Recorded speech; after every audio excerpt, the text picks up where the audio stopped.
under a single piece of content on Facebook, Instagram, and the services that we provide has the ability for a user to report it to us as a potential violation of our policies, right? So that's a really important piece to note there right now, that any content that anyone sees on Facebook can be reported to us.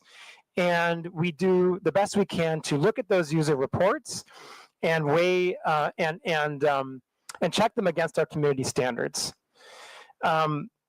The next is we have human review by our own internal people, right? And by a number of 40,000 people around the globe that are reviewing content that's reported by users, and that also we flag ourselves proactively. The people that review this content are looking at content that can be, in some cases, rather easy to make decisions on. If you're talking about content that is involving terrorism, graphic violence, child exploitative imagery, those kinds of things, you can get to decisions pretty quickly and pretty easily about taking those down. When you're talking about content that is more political speech in nature and is a little more blurry in terms of a certain nuance, then we're talking about content that really needs a larger and more specific focus, and we really try and make sure that there are people reviewing those that are very highly trained in our policies, and also, of course, the local context of the content and where it's coming from and where it's being delivered to. The same type of speech in one country, as I mentioned before, could be benign, but in the context of a different country in a different situation, it might be malevolent, right? And so we balance those very clearly by having humans review content that is flagged by different sources. And the kind of way that we really moderate content at real scale, because again, we're talking about billions of pieces of content every day, is by artificial intelligence and the machine learning that we've developed over many, many years. People now look at Meta as an artificial intelligence company, but the truth is that we have been an artificial intelligence company for many, many years already. And one of the ways that we've used artificial intelligence for a long time now is in order to moderate content at scale. And so what we do is we train what we call classifiers to look at our community standards and look at the content that's posted on our platforms and weigh those pieces of content against our community standards. And that's how we tend to moderate content really at scale. And like I said, for things like imagery that's clearly graphically violent, or clearly includes terrorism content or child exploitative imagery, those artificial intelligence systems are very effective and work very well to proactively remove content that can be dangerous and illegal in many countries around the world. And so we have these three ways that we moderate content, right? We have the artificial intelligence that's operating in scale and very much in, again, and I want to stress this, in local language, in Tagalog. It absolutely has that capability. And then we have a series of 40,000 people around the world that are humans that are trained in our community standards, and then we also rely on user reports. And it's those three main pillars that help us enforce our community standards. Next slide, please. Now, it's also important to recognize that there are a couple different ways you can moderate content. You can look at individual pieces of content, and that's very important, especially when it comes to user reports and anything that our machine tools are catching. But there's also the ways that we can look at disrupting entire networks of abusive actors, right? And so what we might look at when we talk about abusive networks are networks of people that are distributing child exploitative imagery, or, like I said, terrorism content, or more recently we've looked at scam networks, right? We've looked at misinformation and disinformation networks. And in these cases, what you're talking about are a group of people that are intentionally coordinating their behavior to violate our policies. Often, in many cases, doing so by lying about who they are or being dishonest about who they are in the process, right? And so when we look and we see and we find evidence of these types of abusive networks, we have special policies in place that can also remove content at the network scale. right? And so when you think about that, then you're looking at removing content not just on a piece-by-piece basis, not just on a page-by-page or profile basis, but in a series of accounts, right? And so if you're talking about, examples where we might see a few hundred accounts or a few thousand accounts engaged in coordinated abuse of our platforms, then you're looking at the potential to remove all in one swoop, thousands or even sometimes hundreds of thousands, millions of pieces of individual content, right? And that's an incredibly effective tool that we use against criminal networks, and also in cases where we find there to be specific misinformation, disinformation campaign and foreign interference networks. At this stage, before I get to the next part about some of that work, I'm going to turn it over to my colleague, Rob Abrams from our law enforcement team. He's going to specifically talk about some of the work that we do in collaboration with Philippines law enforcement and the very close relationship that we have with them. Well, and then I'll continue. Thanks a lot, Rob. Thank you, Rafi. So I want to talk a little bit in a bit more depth, but not with a level of granularity that would afford our adversaries any sort of unnecessary insight into the obstacles that we put up. But I want to talk in a little bit more depth about the network disruptions that we do. They're very strategic in in nature. They're not merely about scale and taking down 10,000 accounts at one time. They're about removing a false web of bona fides that these criminals go to great lengths to create so that they can contact people unwittingly by seemingly being friends of friends or having other sorts of connections. A lot of the work we do, especially here in the Philippines, is informed by the signal sharing and by the data requests we get from agencies like NBI, from the Office of Cybercrime, from CICC, from the Anti-Cybercrime Group at the PNP. And others. So a lot of the work that we've been able to do, I say this under oath, and I say this with a lot of passion. The Philippines has been seriously global leaders when it comes to helping us fight forced criminality and these scam centers, formerly known as POGOs, if you like, that operate here in the Philippines, target not only Filipinos, but are engaged in human trafficking, forced criminality, and are a large part of the scam and increasingly misinformation ecosystem that, again, have a big role here. I think there's one advantage that I'd like to point out, and I know it sounds perhaps a bit counterintuitive. Here in the Philippines, we know that scam centers operate, but we also know that law enforcement and the government here takes them very seriously. There are geopolitical black holes that we all know of, where law enforcement has no appetite to actually combat this. But because we have such a good relationship with PNP office, anti-cyber ACG, with the NBI, with various task forces, we are able to ingest signal regularly. I can say again, under oath, there's probably not a day that goes by where I'm not in contact with a member of Philippines law enforcement.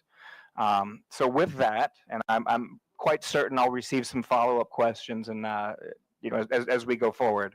With that, I'll turn back over to Rafi. Thank you, Mr. Chair. Thanks, Rob. And it was just worth noting that Rob himself is a former member of the FBI, and so takes his law enforcement work very seriously. Just correction for the record, sir. Sorry. Homeland Security. Homeland Security Department. Forgive me. So I would just also note that when we're talking about some of these disruptions, what we've seen also recently, and Rob alluded to this, is the rise of scam centers, right? And we've worked on this very, very closely over the past couple of years, both internally with Meta and also with our partners in law enforcement, with the PNP and other members of the Philippines law enforcement that Rob mentioned. It's really worth noting that I think it's kind of clear at this point that what we see are these transnational criminal syndicates that are operating in a couple different countries around Southeast Asia and indeed globally.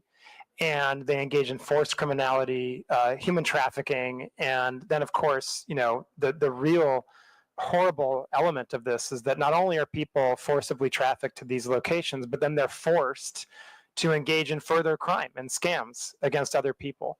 And so we've worked extremely hard to take down these networks on our platform to the point where by the end of 2024, we had removed and deleted over 2 million accounts that came from these organized criminal scam centers in Myanmar, Laos, Cambodia, the UAE, and indeed a few here in the Philippines as well. Thanks very much to our collaboration with Philippines law enforcement. I'd also like to just add for the record, the Filipino law enforcement community, as well as the BICAM in general, were among the first globally to flag this as a national security threat. So that has really sort of stepped up the tempo of our work and the investments we're doing around this work. So I just want to publicly acknowledge the law enforcement agencies, the military agencies, the regulatory agencies, and indeed members of the BICAM, who have been among the world leaders in flagging this not only as an economic threat to individual Filipinos, but as a national security threat here in the Philippines and globally. Of course, I don't want to get too granular on that, but the law enforcement agencies, and I'm sure your good self, Mr. Chair, are aware of exactly what I'm speaking of. If there are further, more granular conversations that you'd like to have around that, Mr. Chair, I, of course, would be honored to do that in executive session.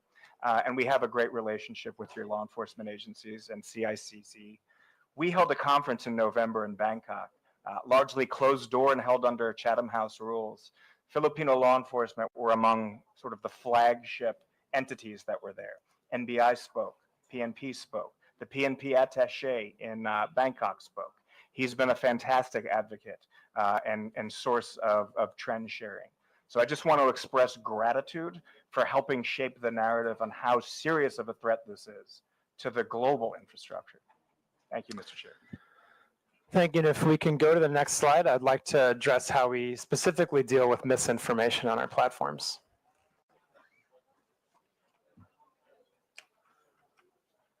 Next slide, please. Thank you. Okay. Mr. Chairman, I mentioned earlier how there are some of our community standards which are actually fairly easy to enforce. The bans on terrorism, child exploitative imagery, these kinds of things, graphic violence in some cases. Then there are topics that are much more difficult, right? And much more highly nuanced and very contextual. And misinformation tends to be, not always, but tends to be more in that second bucket of more difficult types of content to moderate. So because of that, and for various other reasons, we have a three-pronged approach to how we treat misinformation. Number one, we remove the most harmful misinformation that can lead to offline physical violence. Number two, we reduce the distribution of misinformation if it is found to be false by one of our third-party fact checkers, and then we will reduce that misinformation on our platforms so that people are less likely to engage with it. And number three is we seek to inform. If people have engaged with misinformation on our platforms, we want them to be informed that they have indeed done so. We want them to know that they have maybe unintentionally shared misinformation. And we want them to have access to authoritative sources of information. So those are our three-pronged processes, right? Remove the most harmful that can lead to physical violence, reduce other types of misinformation that may not lead to physical violence, and inform our community. I should also mention, and this is obviously very, very important in the context of the election cycle that we're also in. There's another type of misinformation that we will outright remove, and that is misinformation on elections, right? And so if there is misinformation specifically about electoral procedures, about the date the election is going to take place, the way you cast a ballot, those are other types of misinformation that we will outright remove from our platform. What's important to recognize, and I'll go to the next slide here, is how we determine the differences between what we remove, what we reduce, and how we inform, right? So please go to the next slide. At Meta, and indeed, I think most digital platforms take the same approach, where we want to be very careful about being the arbiters of truth, right? In many ways, in many aspects, we feel that that's a responsibility that that is too great for us to have, and can lead to situations where we're trying to make determinations that we're just not qualified to make about what is true and what is false. And as you might imagine, trying to police misinformation at the scale of more than 3.2 billion people every day would become practically impossible, right? And so what we do is we work with third-party fact checkers in more than 60 languages around the world. These third-party fact checkers are non-governmental organizations that are certified by the International Fact-Checking Network, the IFCN. That is how the fact checkers are chosen, and that's how they are certified. And so what we do is, when we are made aware of a potential piece of misinformation, that piece of content will be enqueued to the third-party fact checkers themselves. In Philippines, we work with 3 third-party fact checkers. We work with Verifiles, Rappler, and AFP. And they are very active fact checkers, I should say. And then we wait for, and while that content is enqueued, then it's up to the third-party fact checker to determine whether that content is indeed false, or there are other cases, right? You can imagine that misinformation isn't just binary. It's not necessarily true or false entirely. There are cases where it can be partially false, it can be misleading, it can be lacking context, right? So there are a number of different ratings that fact checkers can apply on our systems, and those ratings will lead to different actions by Meta's platforms, right? But in a case where a rating is rated false, then that content will be reduced in distribution and will have a label applied to it, so that the people who potentially see that content can click on the label and read for truth or for authoritative information from the third-party source, right? And so that's our general approach to how we would treat misinformation when it would not be specifically physically lead to specific physical violence or lead to to misinformation on the elections process, right? Now, in a case, like I said, where a third-party fact checker not only clarifies that it's false, and we get additional signal that it can lead to violence, or additional signal that this could clearly impact the ability of people to have the access to information they need to properly access the electoral process, then we can outright remove the information. But that is not, those, I just want to emphasize that the outright removals of misinformation are much more limited in scope. I would also just like to note that, if we see that there are repeated violations, or sorry, I shouldn't say violations, if there are repeated instances of misinformation from the same people, from the same pages, then that can lead to overall less distribution of the content by those people and by those pages.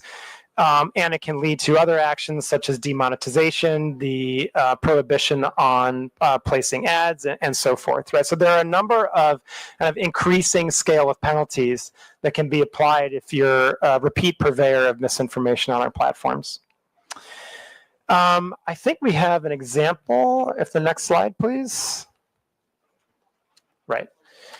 So here's just one example of a fact check on our platform. This was a fact check of a claim that a blogger made that the Philippines had used water cannons against the Chinese Coast Guard. This was false. This was rated false by our fact checkers. And you can see on the left, this is the actual fact check. And on the right, this is how the content would now appear on our platform with a screen over it, right? And a warning along with the label that explains that this is false content, right?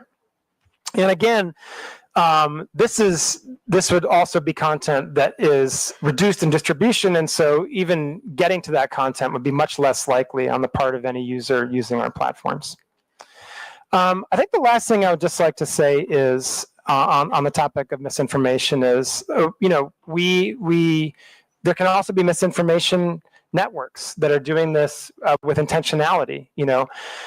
We put out a threat report, I believe, every quarter, where we go through globally the types of actions we've taken against networks. Right, I mentioned a number of actions we've taken recently against scam networks and transnational criminal networks in 2024.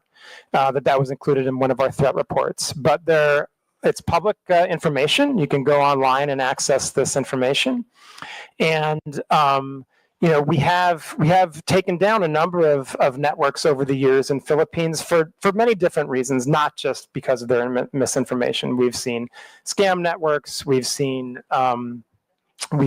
seen misinformation, disinformation networks. Those are all publicly reported in our threat report.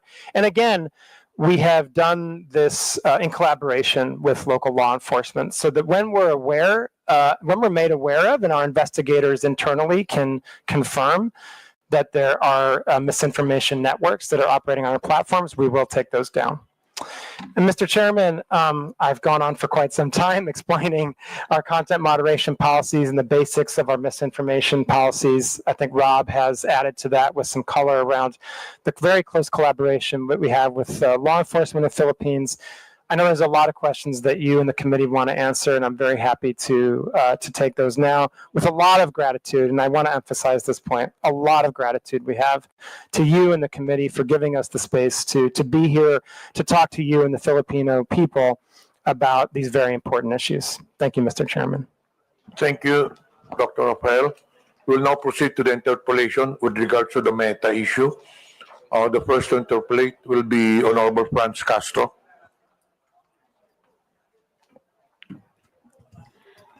Thank you, Mr. Chair, and I also thank the Meta for coming here after 3 notices. Thank you. I have some specific personal question about how the Meta is detecting community standards violation, or what you call violation of community standards. When you look at when you look at your platform, we have here several. When you report like a content, you will find here several violations like scam, fraud, or impersonation, unauthorized political ad, adult content, selling or promoting restricted items, violence, hate, or exploitation, bullying or unwanted content, intellectual property, suicide or self-harm, false information, problem involving 18-year-old or someone under 18 years old. Well, I was a victim of your platform, where my official Facebook account were taken down by your platform due to it said there impersonation. So I cannot understand why do you take down an account due to impersonation. So how does it happen? So how will you determine that really is this account is impersonated? Because this account was reported to COMELEC as my official election account for for my daily activities during election. Thank you, Madam Congressman. Mr. Chair, if I may. Madam Congresswoman, thank you for your question. Certainly impersonation is a violation of our community standards. And there, I can say that I don't know the specifics of your case, but let me talk about a little bit about how we try to deal with issues of impersonation, right? First of all, there can be a number of different reasons that an account might be taken down, right?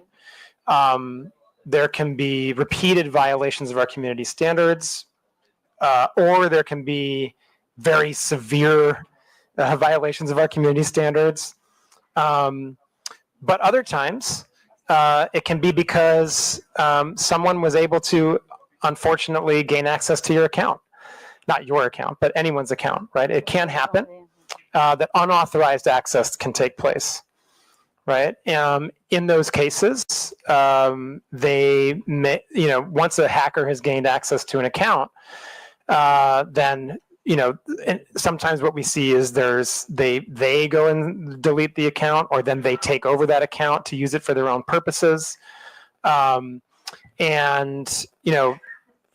what we do in those cases is we work with the rightful account holder to retake control of their account, right? So we ask for credentials. It could be a government ID. It could be various email addresses or other identifying information that were used with that account in order to regain control of it. I think one thing we've seen and that we know is an extremely effective guard against having accounts taken over by hackers is two-factor authentication.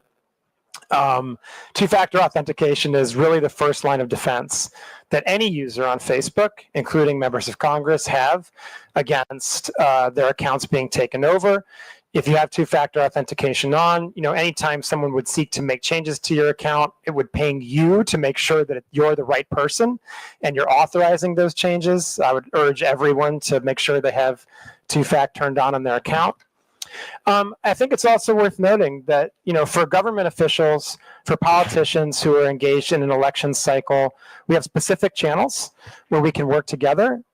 We have our Meta Support Pro channel that you can access and that we're happy to work with you to make sure you have access to, so that if you have specific issues with your account, other members of Congress, other people running for election can access those channels.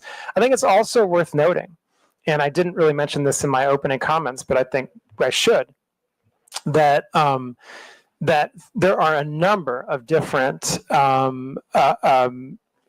statutory agencies that have specific channels with Meta where they can report community standards violations, account hacks, and any other issues that the government is experiencing with Meta's platforms and our services. In fact, there are 11 different government agencies that have direct channels to us. And so those are other channels that can certainly be utilized in cases where members of Congress experience those types of actions. And I would just also say it does also happen from time to time that we make mistakes. That is also something that happens, and we're sorry for when that happens. We know it's a really poor experience. We don't want that to happen. We take those instances very seriously. We do everything we can to try to minimize them. And so that's also just something that can happen sometimes. So when my account was took down,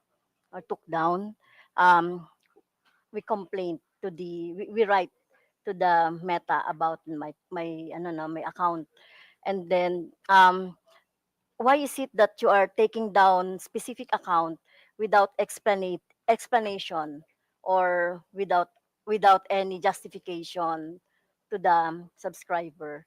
Like, for example, just take the account and that's it. So no explanation at all. So you will just explain if we will write to you on what happened to the account. So there's no, is there a like for example due process in place in your platform? Thank you for the question, Congressman, Mr. Chair, if I may. Madam Congresswoman, again, I'm not familiar with the specifics of your case, but I, again, can talk in general. users should receive notifications if actions have been taken against their account. That is certainly part of the due process that we have in place, and users have a right of appeal. And in fact, when we see mistakes happen and users appeal those actions, the content in question, if it was a community standards violation, may often be restored. In some cases, the account would be restored. I do just want to highlight, in the specific case of hostile takeover of accounts, or what Meta believes may be a hostile takeover of an account, that can be a more complex process for very good reason. We want to make sure that we are not providing access to the account of someone who shouldn't have it. And so, Madam Congresswoman, I would just emphasize again that if you or another member of Congress is having any types of these issues, we can certainly provide you access to our Meta Support Pro and other channels so that we can solve these problems together. Mr. Chair, may I ask also that, are you familiar with armies? Troll armies, or mass reporting of an account so that it could be taken down for any other reasons? Are you familiar with that? Because I'm suspecting that my personal account was a victim of that scheme by army trolls, or by a group who would like to take down my account. Because as I can see here in your process of checking the misinformation and disinformation, it would be, if it is mass reported, it goes to your AI, and then after that, human checking, right? Right, in your graph of how to determine the disinformation or violation of your community standards. So my questions is, are you familiar with that scheme? Mr. Chairman, thank you. Madam Congresswoman, coordinated mass reporting absolutely violates our policies. We have seen that type of behavior before and certainly if we detect that type of behavior, then we would seek to make sure that any decisions that are made about accounts are the correct ones. And then we would also try to go after the people who are engaged in the coordinated mass reporting, because that clearly does violate our policies. And that's the type of abusive network that we would seek to prohibit from utilizing our platforms.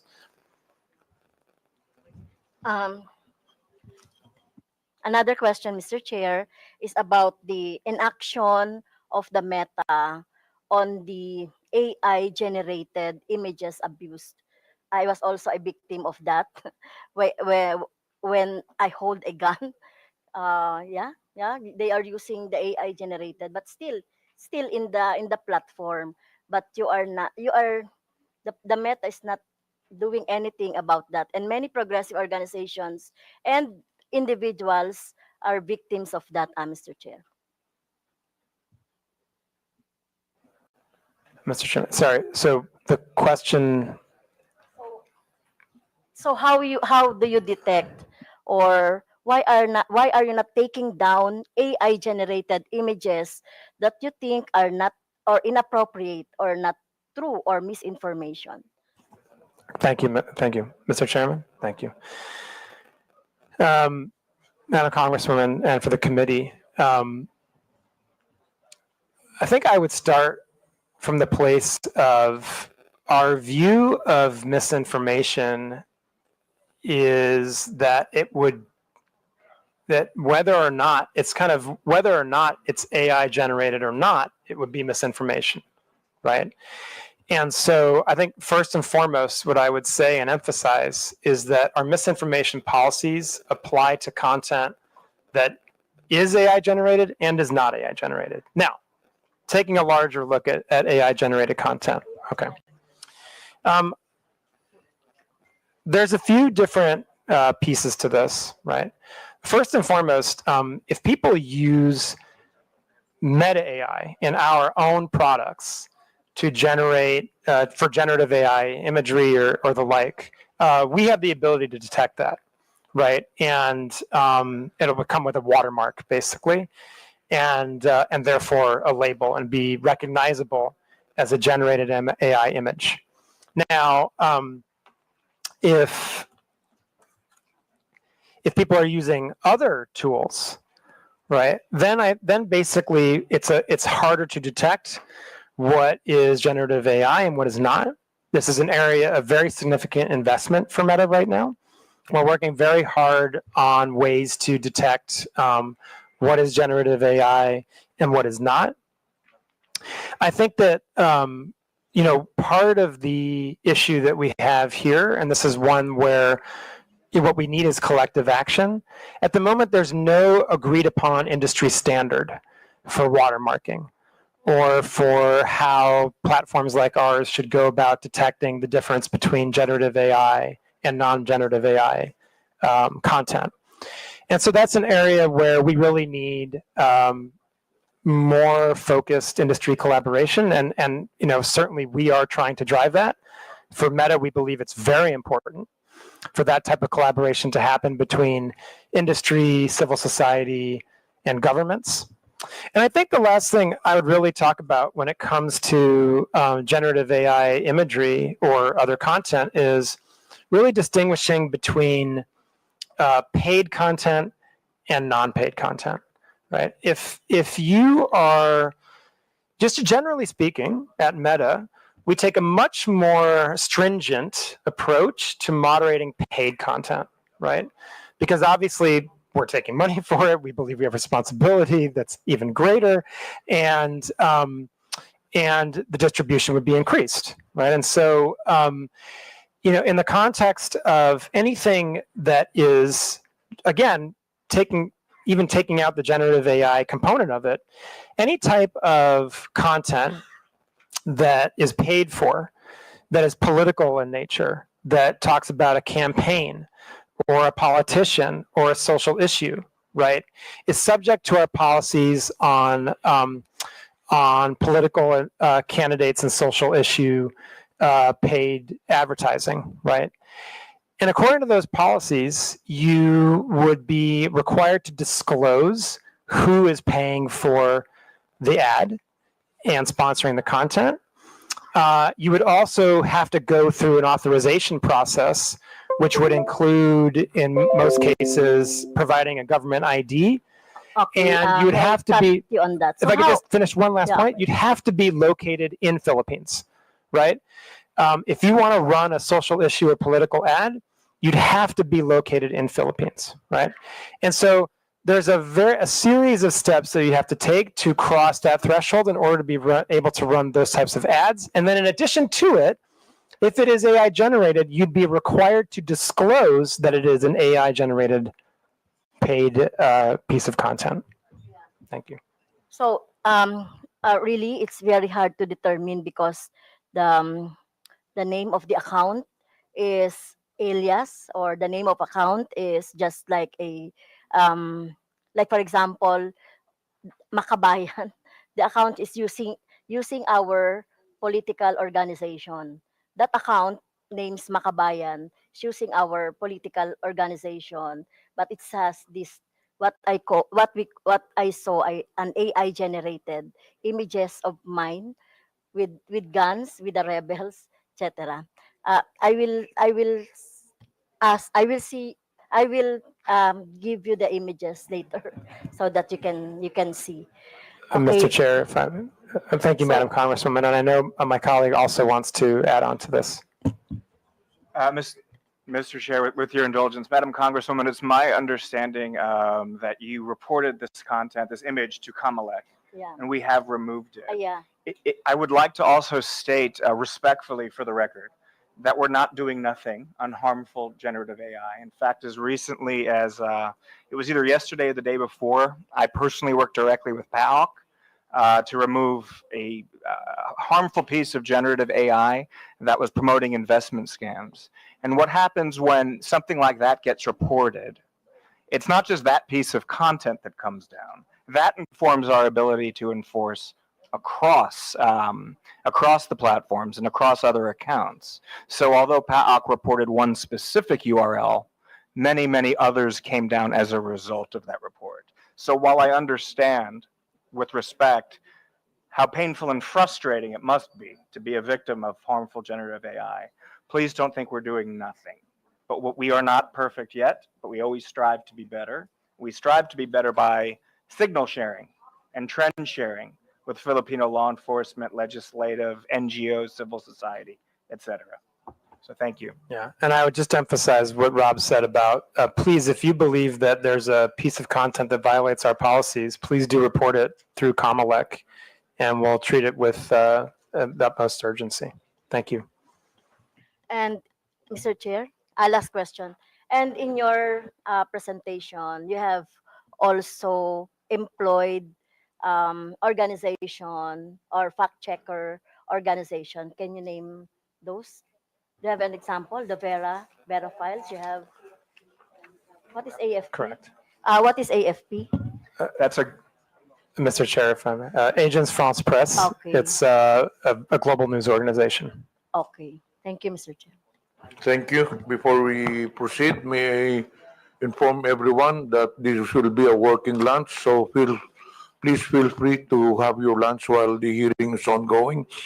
Before we proceed with the next interpolator, may I acknowledge the presence of Deputy Speaker J.J. Suarez, Honorable Jefferson Conghon, Honorable Julien Baronda, and present online, Honorable Janet Garin, Honorable Isabel Maria Zamora, Honorable Ramon Rodrigo Gutierrez, Honorable Joe Sobiri, Honorable Drixie Cardema. Next interpolator will be Honorable Salvador Plato. Thank you, Mr. Chair. Good morning, everyone. To our dear colleagues and our esteemed guests. I just want to ask a question to Mr. Abrams. What MITA's stance on government requests for user data? For instance, for example, there is a law enforcement investigation against a blogger suspected of peddling malicious content on social media, and his data and posts are needed for the investigation. Will MITA provide those requested data? What is your policy or misinformation and disinformation? Thank you. Mr. Chair, with permission, I'll do my best to address the concern. So our stance on data disclosure is governed by U.S. law because that's where data is stored. However, this being a rule of law country, we do voluntarily disclose data to Filipino law enforcement on a daily basis, which is in accordance with U.S. law, Filipino law, and our terms of service. I'd like to point out that in order for us to lawfully disclose data to your government, the offense also has to be a crime under U.S. law. That's not a decision me or any American tech company can make. That's federal U.S. law, several of them. So I'm aware of the subpoena that was issued by, I believe it may have been your good officer. It's under legal review right now. But law enforcement agencies here in this room submit data requests to us quite literally every day. I personally and many who work with me worked closely with your government to help pass IATA and the anti-OSAIC laws, which brought the Philippines into a more sort of modern posture, if you like, in terms of not needing a warrant for crimes against children and human trafficking, so we can provide basic subscriber information on those. I was very proud to work with the NBI as the first ever data request under that regime was issued to us. But our stance is governed largely by American law. So if you have follow-up questions, I'll do my best to address those, sir. Thank you, Mr. Chair. Another question is, do you have a system of censorship on posts which are against moral values, especially those which can erode the minds of children? Do you have the power to delete those unlawful, malicious, libelous posts? Thank you, Mr. Chair. So it's hard for me to answer hypothetically, but I can speak pretty robustly about our child safety policies, and we work very closely with your government around those. So bullying and harassment, of course, CSAM and OSAIC and human trafficking, both illegal and against our terms of service. As Rafi mentioned at the top, we're doing a lot on digital literacy so that Filipinos can analyze for themselves or are better equipped to analyze what is harmful content and what is not. But without more specific information, I don't know that I can address those. I do, however, think, as I stated in the Senate last week, we are among industry leaders, if not the leaders, when it comes to our forward-leaning stance around child safety. And we collaborated very, very extensively with the BICAM, both in the formation of the IATA legislation and the anti-OSAC legislation, as well as the operationalization with the IIR procedures. And we, I believe, were the first to ever be issued a subpoena, and that was by NBI. We continue to get requests like those all the time, Paul. Congressman, if I may add to that, just as a sample of the type of content that's not allowed on our platform would be hateful conduct, bullying and harassment, incitement to violence, the sharing of any type of child exploitative imagery, graphic violence, all of these types of content would be prohibited under our policies. And I would just also emphasize another point, in addition to all the work that the ROB and the law enforcement agencies of Philippines have done over the course of the many years now to protect Philippine children. We have also, as a company, recently developed special, what we call teen accounts, right? So first of all, no one under the age of 13 is allowed to use to use Facebook or Instagram. But if you're within the age group of 13 to 18, we've recently developed special teen accounts. 13 to 18. 13 to 18, right? Because below 13, you're not allowed on our services. And obviously when you're 18, now you're an adult, right? So we're talking about special teen accounts for youth in the range of 13 to 18 years old. Just as an example of some of the features of those accounts, you would have filters against sharing of nudity. You would have blockers on the ability of people who are much older than you to reach out and contact you. If you're in the range of 13 to 16, there are specific elements of parental supervision and indeed control that are built into those accounts so that parents can really supervise what their teens are doing online. There are provisions to remind teens to basically set alarms for how much time they're actually using the services so that they're not using them too frequently. And those are just a few of the features that we have developed recently with the specific objective of protecting children and making sure that youth on our platforms have a positive experience that really aligns with what parents want, and that gives parents really strong tools to understand how their children are using our services, and in many cases to supervise the use of our services. Thank you, sir. Last question, Mr. Chair. I was asking, do you have the power to delete this unlawful, malicious, libelous post? You have the power to delete. Mr. Chairman, if I may. Mr. Chair, I was asking if you have the power to delete unlawful, malicious, and libelous posts. Mr. Chairman? Please. Sir. Sir, I think it's hard to talk about unless we see a specific piece of content, right? But if I can, I'll be happy to talk about our general approach to those types of issues. As I said, we do not allow hate speech, bullying and harassment, incitement to violence as general part of our policies, right? Those types of content are prohibited.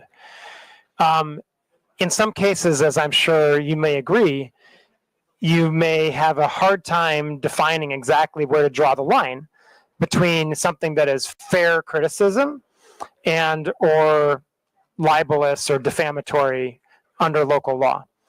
I think it's worth mentioning that, there are, we do allow for criticism under local law, criticism under our community standards, especially if it involves public figures. If there's a political campaign And as Philippines is a very vibrant and robust democracy, you have a very vibrant debate about political issues and about candidates. And so I think, we do allow for criticism of public figures, of politicians, of office holders, right? But where we would try to draw the line is where it goes into matters of true hate speech, incitement to violence, threats of physical violence, that type of thing. I would also say that, again, I would just go back to something that Rob mentioned earlier when it came to the Congresswoman's question. If you have a specific piece of content that you believe would violate our policies, that you believe crosses the line in terms of local law when it comes to defamation or libel, then please do work with COMELEC or DICT to send that piece of content to us, and we'll be happy to review it. And Rob. Mr. Chair, if I may just make what I hope is a helpful addition. Sir, you mentioned, we're pretty direct in mentioning the idea of local nuance and our ability to respond to something that is perhaps agnostic to someone who's not familiar with the Filipino context. So just by way of a very recent example, just last week it was brought to our attention that a keyword was being used in association with content that's very harmful to children. It's involved in CSAM and sex trafficking.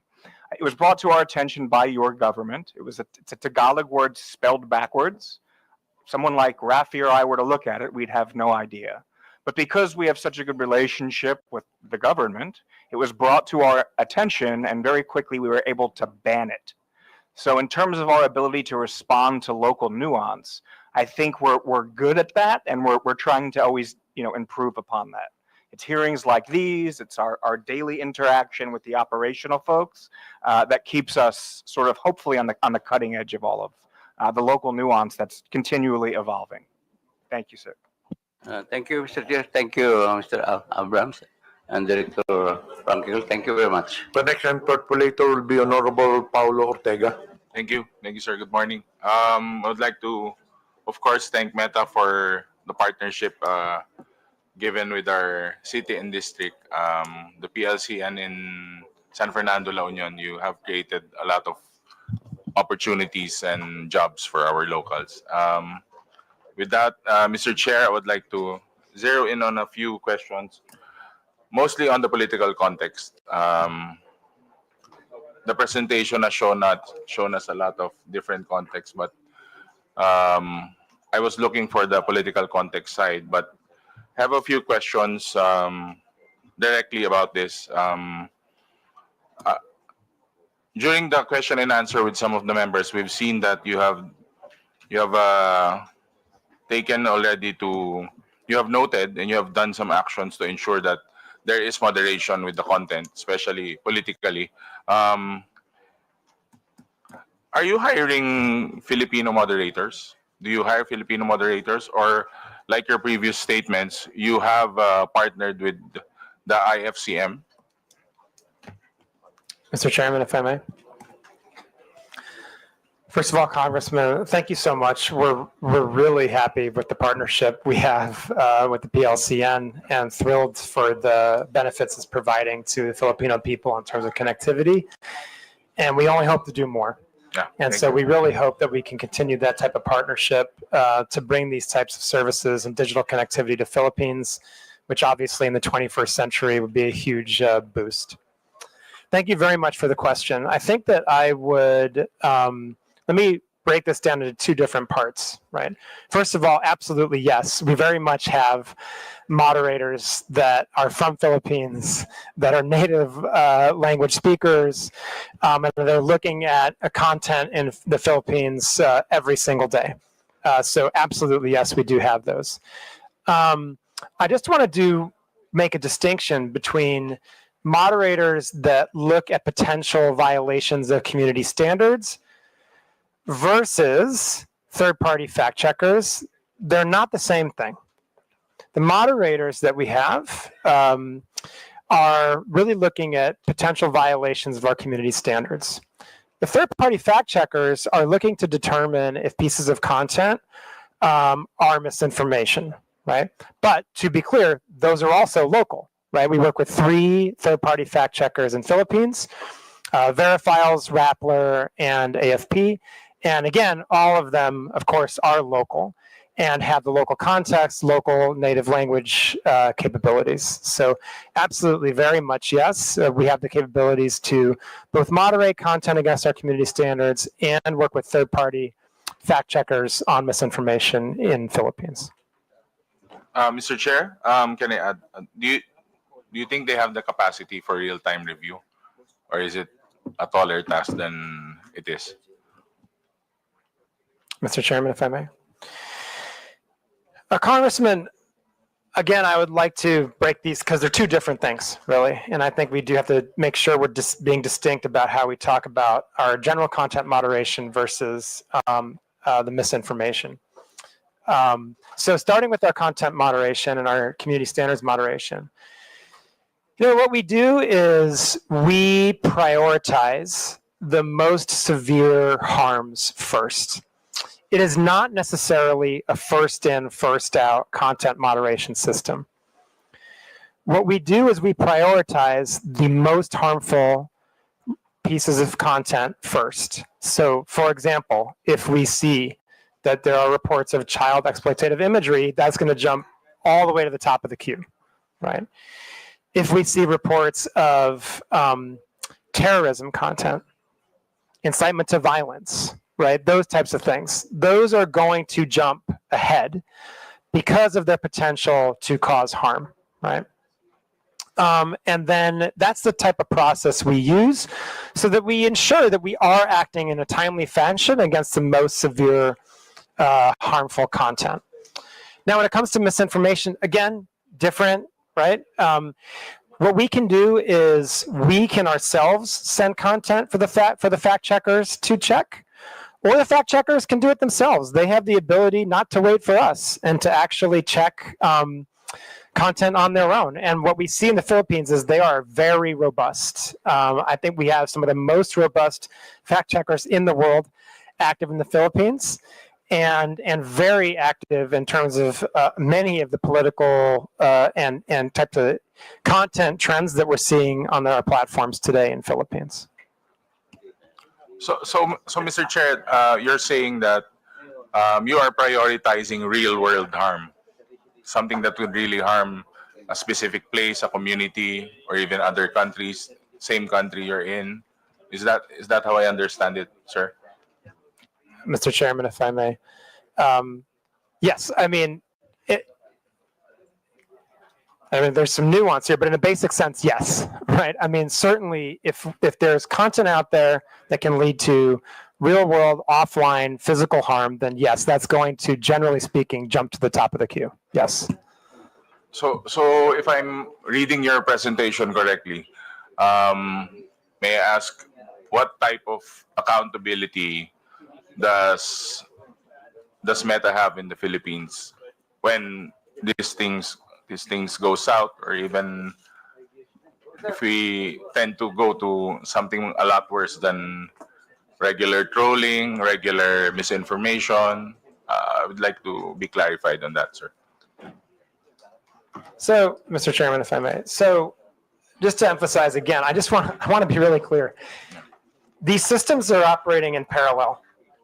Our ability to remove content that has the potential to cause offline harm has no impact on our ability to work with third-party fact checkers on misinformation.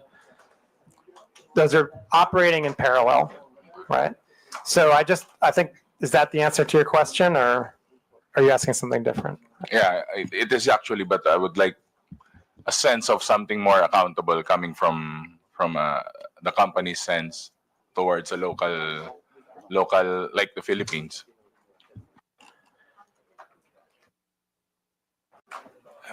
Mr. Chairman, if I may. Yeah, Congressman, I think that, first of all, we're sitting here today, which I'm glad to be doing.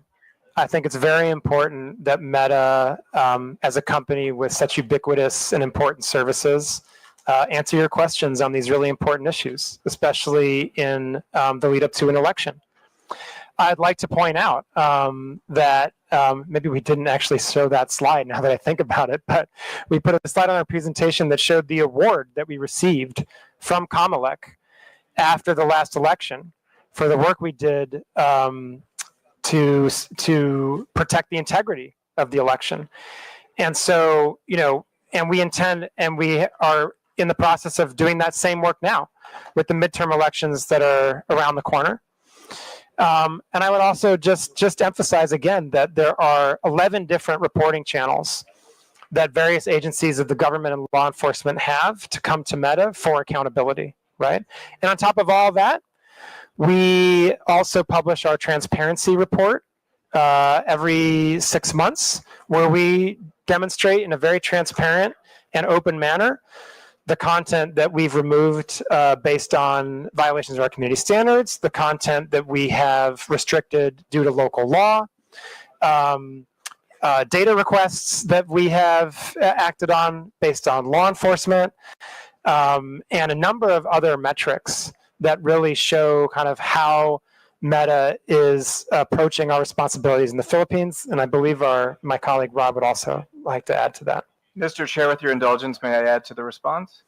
A very important question when you're talking about accountability. So I just want to speak briefly about real world harm. When there is potential and there's been a crime committed and there's potential for real world harm, law enforcement agencies in this room know how to lawfully request data from us. So we've helped mitigate innumerable threats here in the Philippines, from terrorist threats to kidnapping threats to child exploitation threats. We proactively escalate suicidal users. So when it comes to accountability, I think from the perspective of the law enforcement outreach team, we want to make sure that the Filipino law enforcement agencies present can probably speak to this as well, but we have a very robust data disclosure policy that's in line with our terms of service, American law, and Filipino law.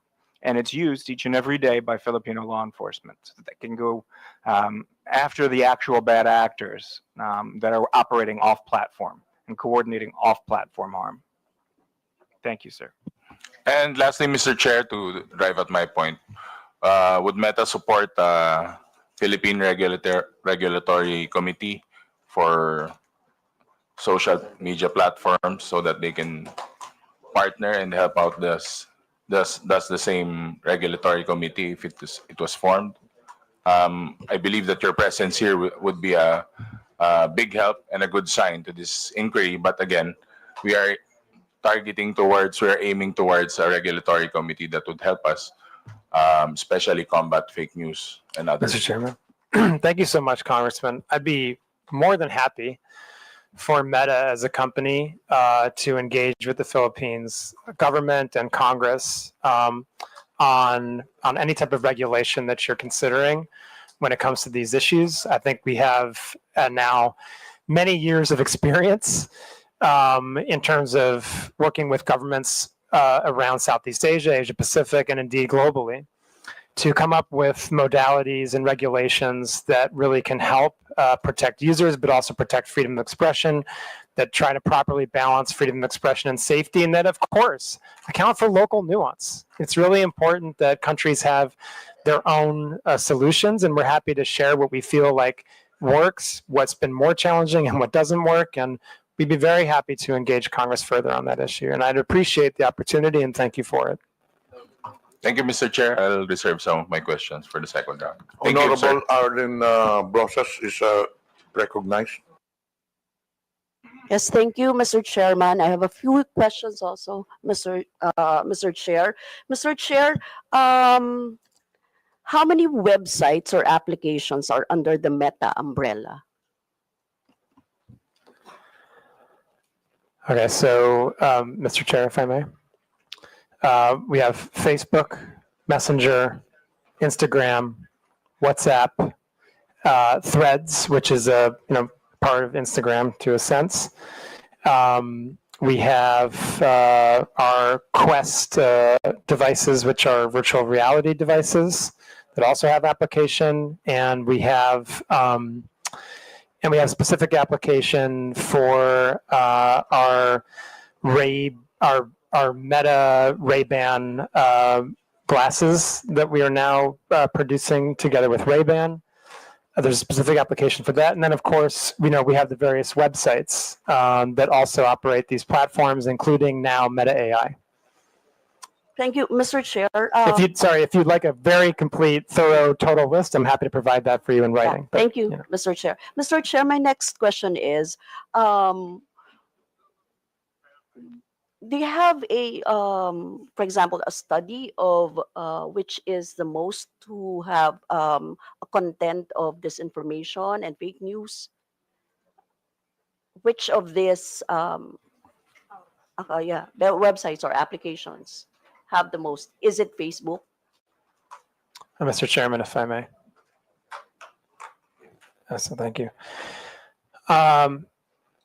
Congresswoman, that's a very tough question to answer. Again, I'll just go back to the kind of place where I started with, which is how do you determine what's misinformation, right? That is not an easy question to answer, but what I would say is we can qualify it as what's reported, right? Yeah. So if is you it Facebook? Can you give us? Yeah. So if you look at the fact checks that are reported, and now, but I just want to be clear, just speaking of Philippines, right? I believe, and I can check this to make sure that it's accurate after the hearing, but I believe that the most fact checks we see in Philippines are on Facebook. Thank you, Mr. Chair. Mr. Chair, my question is, how do you ensure that there are no disinformation or fake news that are being disseminated in, for example, in the Facebook platform? Previously, my colleague said that she reported the fake news, the AI generated content. Do you have a mechanism of removing a content if it's a disinformation or fake news motu proprio? For example, if it's not reported and it's being generated, so those are two different things, right? One is reported and one is not reported. If there's no report of that, but it's an AI generated and it's a disinformation or fake news kind of news. Mr. Chairman, thank you, Congresswoman. The fact checkers that we work with, the third-party fact checkers, have the ability to, and they do very often, fact check content even if we have not reported it to us. So the answer is yes. And I would say, I just reiterate, from earlier in my presentation, that whether a piece of content is AI generated or not, we would still treat it the same as misinformation. So there's a form to if there's no report, you can actually flag it as a disinformation or fake news, right? Mr. Chairman, if I may.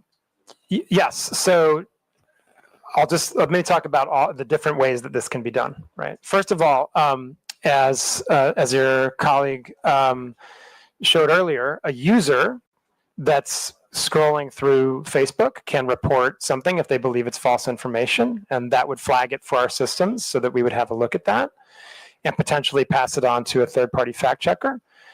Also, we ourselves have the ability to look at content that we see going viral, and if we have reason to believe that that would be a potentially harmful piece of misinformation, we can send it to the third-party fact checkers.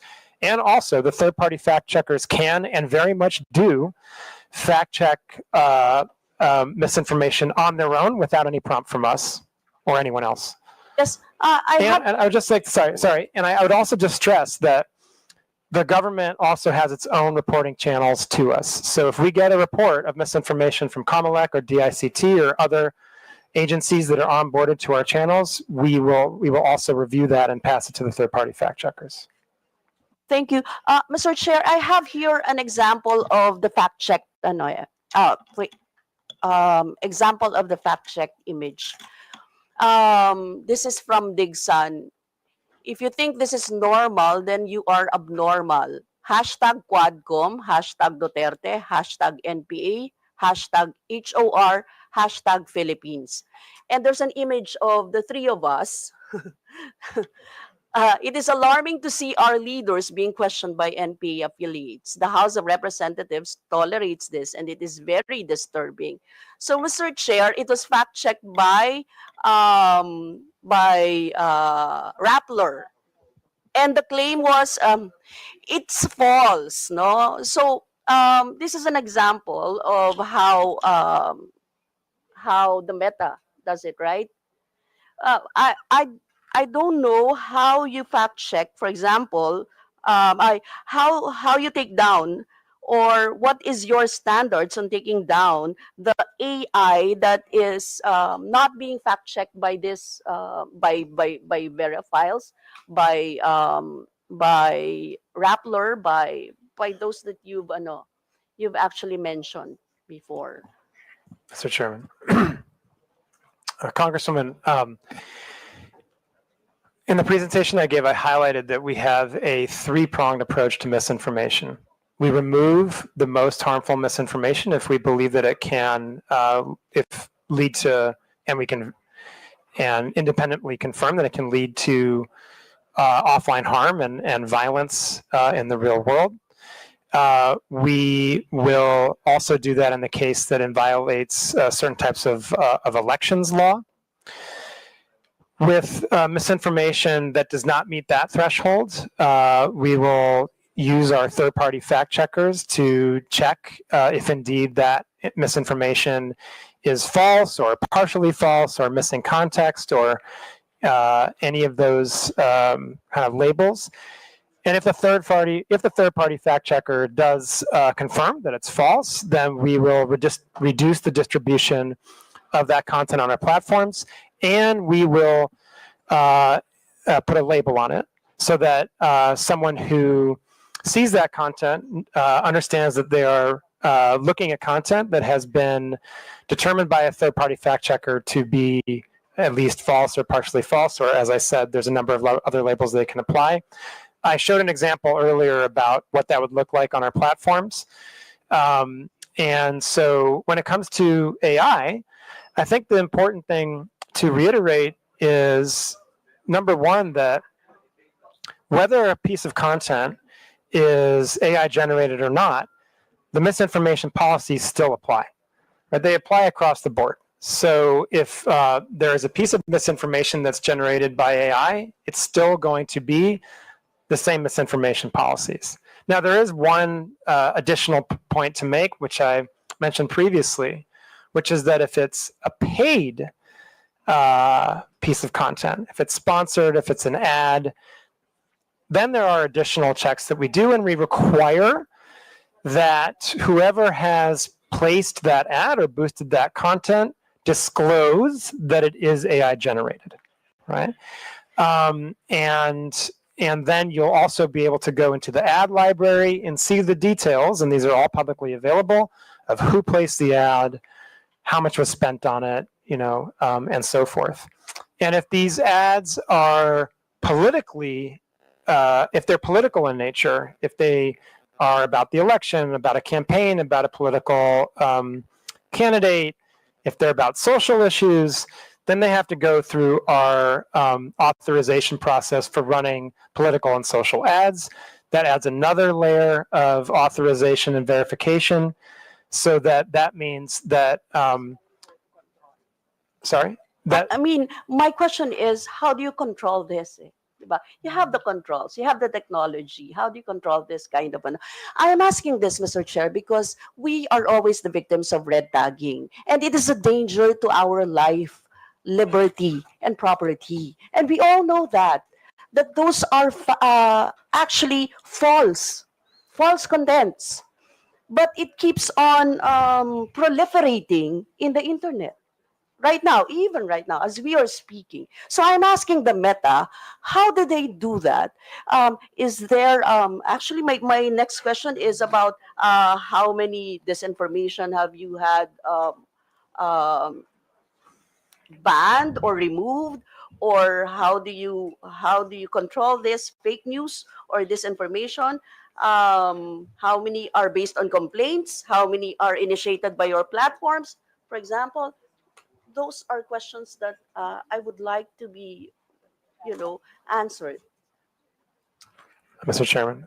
First of all, Congresswoman, I think the issue of red tagging is one that we take very, very seriously, and I would express my sympathy to anyone who's been the victim of that. That's obviously a very, very, very difficult experience, and one that I would certainly not wish on anyone.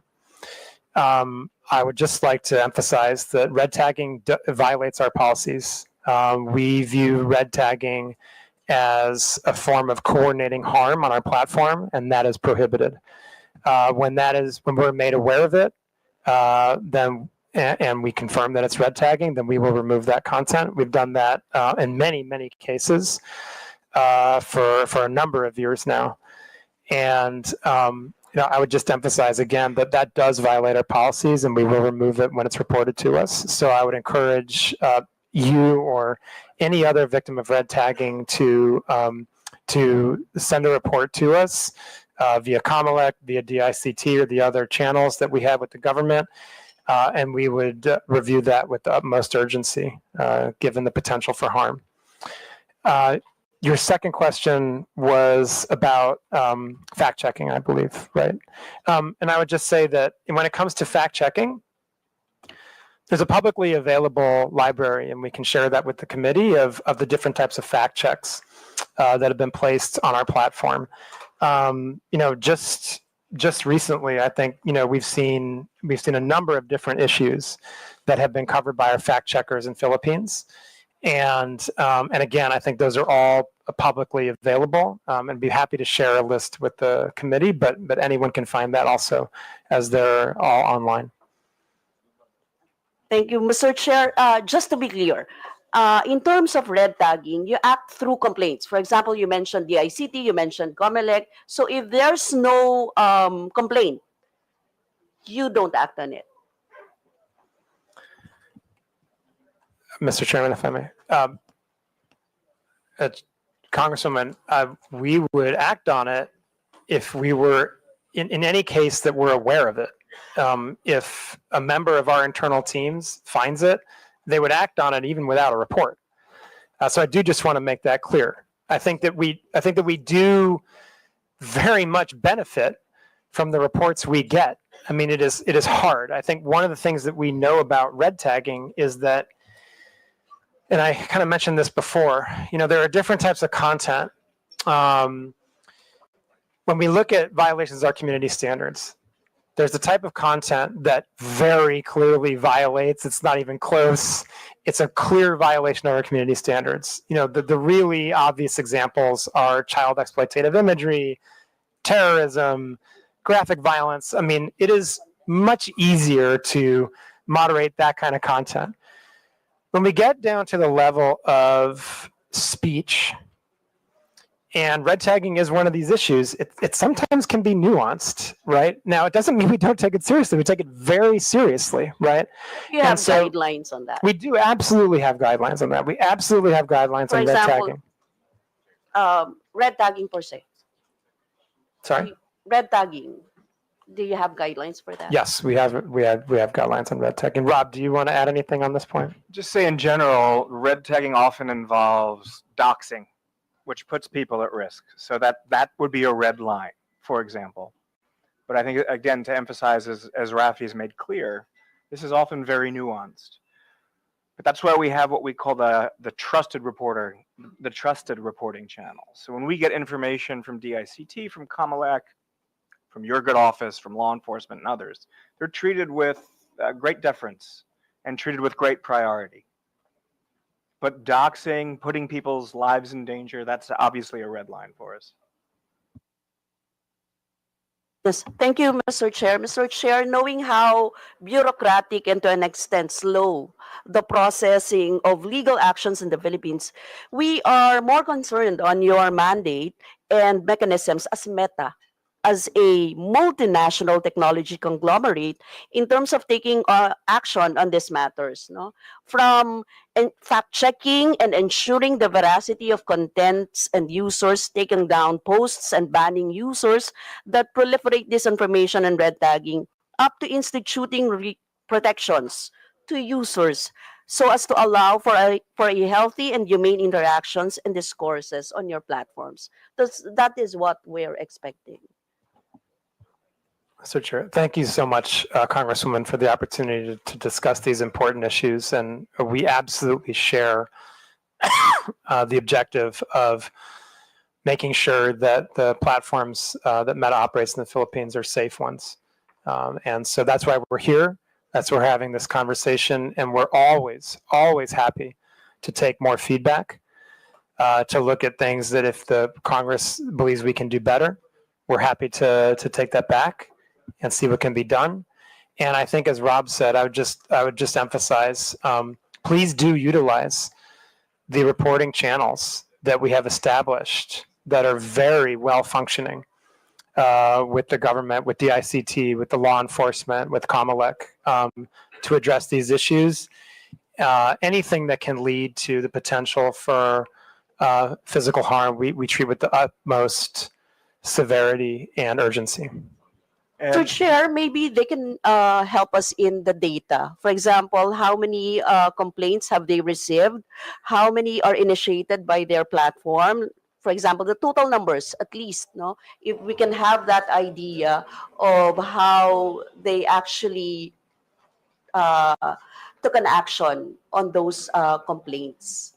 How But many? that would be a substantial number of complaints. I don't know if you'll be able to submit the data to this committee. I mean, well, maybe as far as the Philippines is concerned. Mr. Chairman, thank you. We do put out transparency reports that look at how we have handled government requests. And so those are readily available. I believe the last one we have out right now would be for H1 2024. I can check on when the next one is coming. But beyond that, I'm happy to discuss with the committee, I think, more in private about how we can potentially share additional data around how we have acted on government requests. Mr. Chair, with your indulgence, might I just add to that response? I really like the fact that you said, I believe, was it humane and fair? I think that's very, very well put. I want to make it very clear that we are not in a reactive only posture when it comes to the upcoming midterms. We've been having weekly huddles with meetings that are very multidisciplinary and cross-functional at our, at our headquarters in Singapore. That is largely staffed by our Filipino colleagues. We are firm in our belief that the Filipino election is for Filipinos, and we're doing everything we can to keep it free, fair, and free from interference. And to your point, Madam Congresswoman, humane as well. But as the chair and I were discussing along with Rafi, we've seen firsthand, and this is now my second or third round of elections here in the Philippines. It's a very vibrant, bare knuckle democracy here. So yeah, it can get pretty rough and tumble. Yes, Mr. Chair, but we would like to lessen the fake news and disinformation. So we need those data that we really need those data. Would you allow releasing that data? Would it be proper if this committee would write you an official communication to access those data?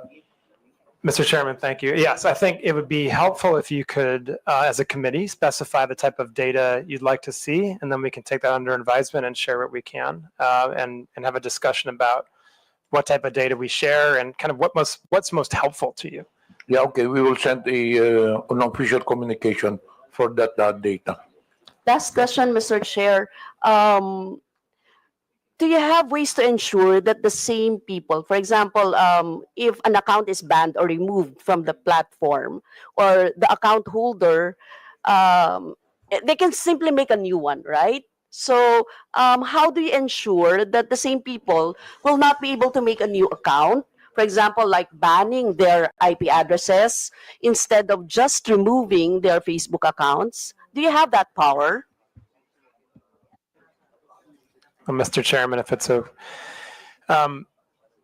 Yes, so we do have policies against this, which we call recidivism. We can and do, in many cases, try to ban IP addresses. I would say that this is difficult. It's a difficult space because That it's in CSAM, right? In the Yes. in cases of child pornography and OSAIC. Yes, absolutely. For those types of very high severity violations, those people would be banned from our platforms.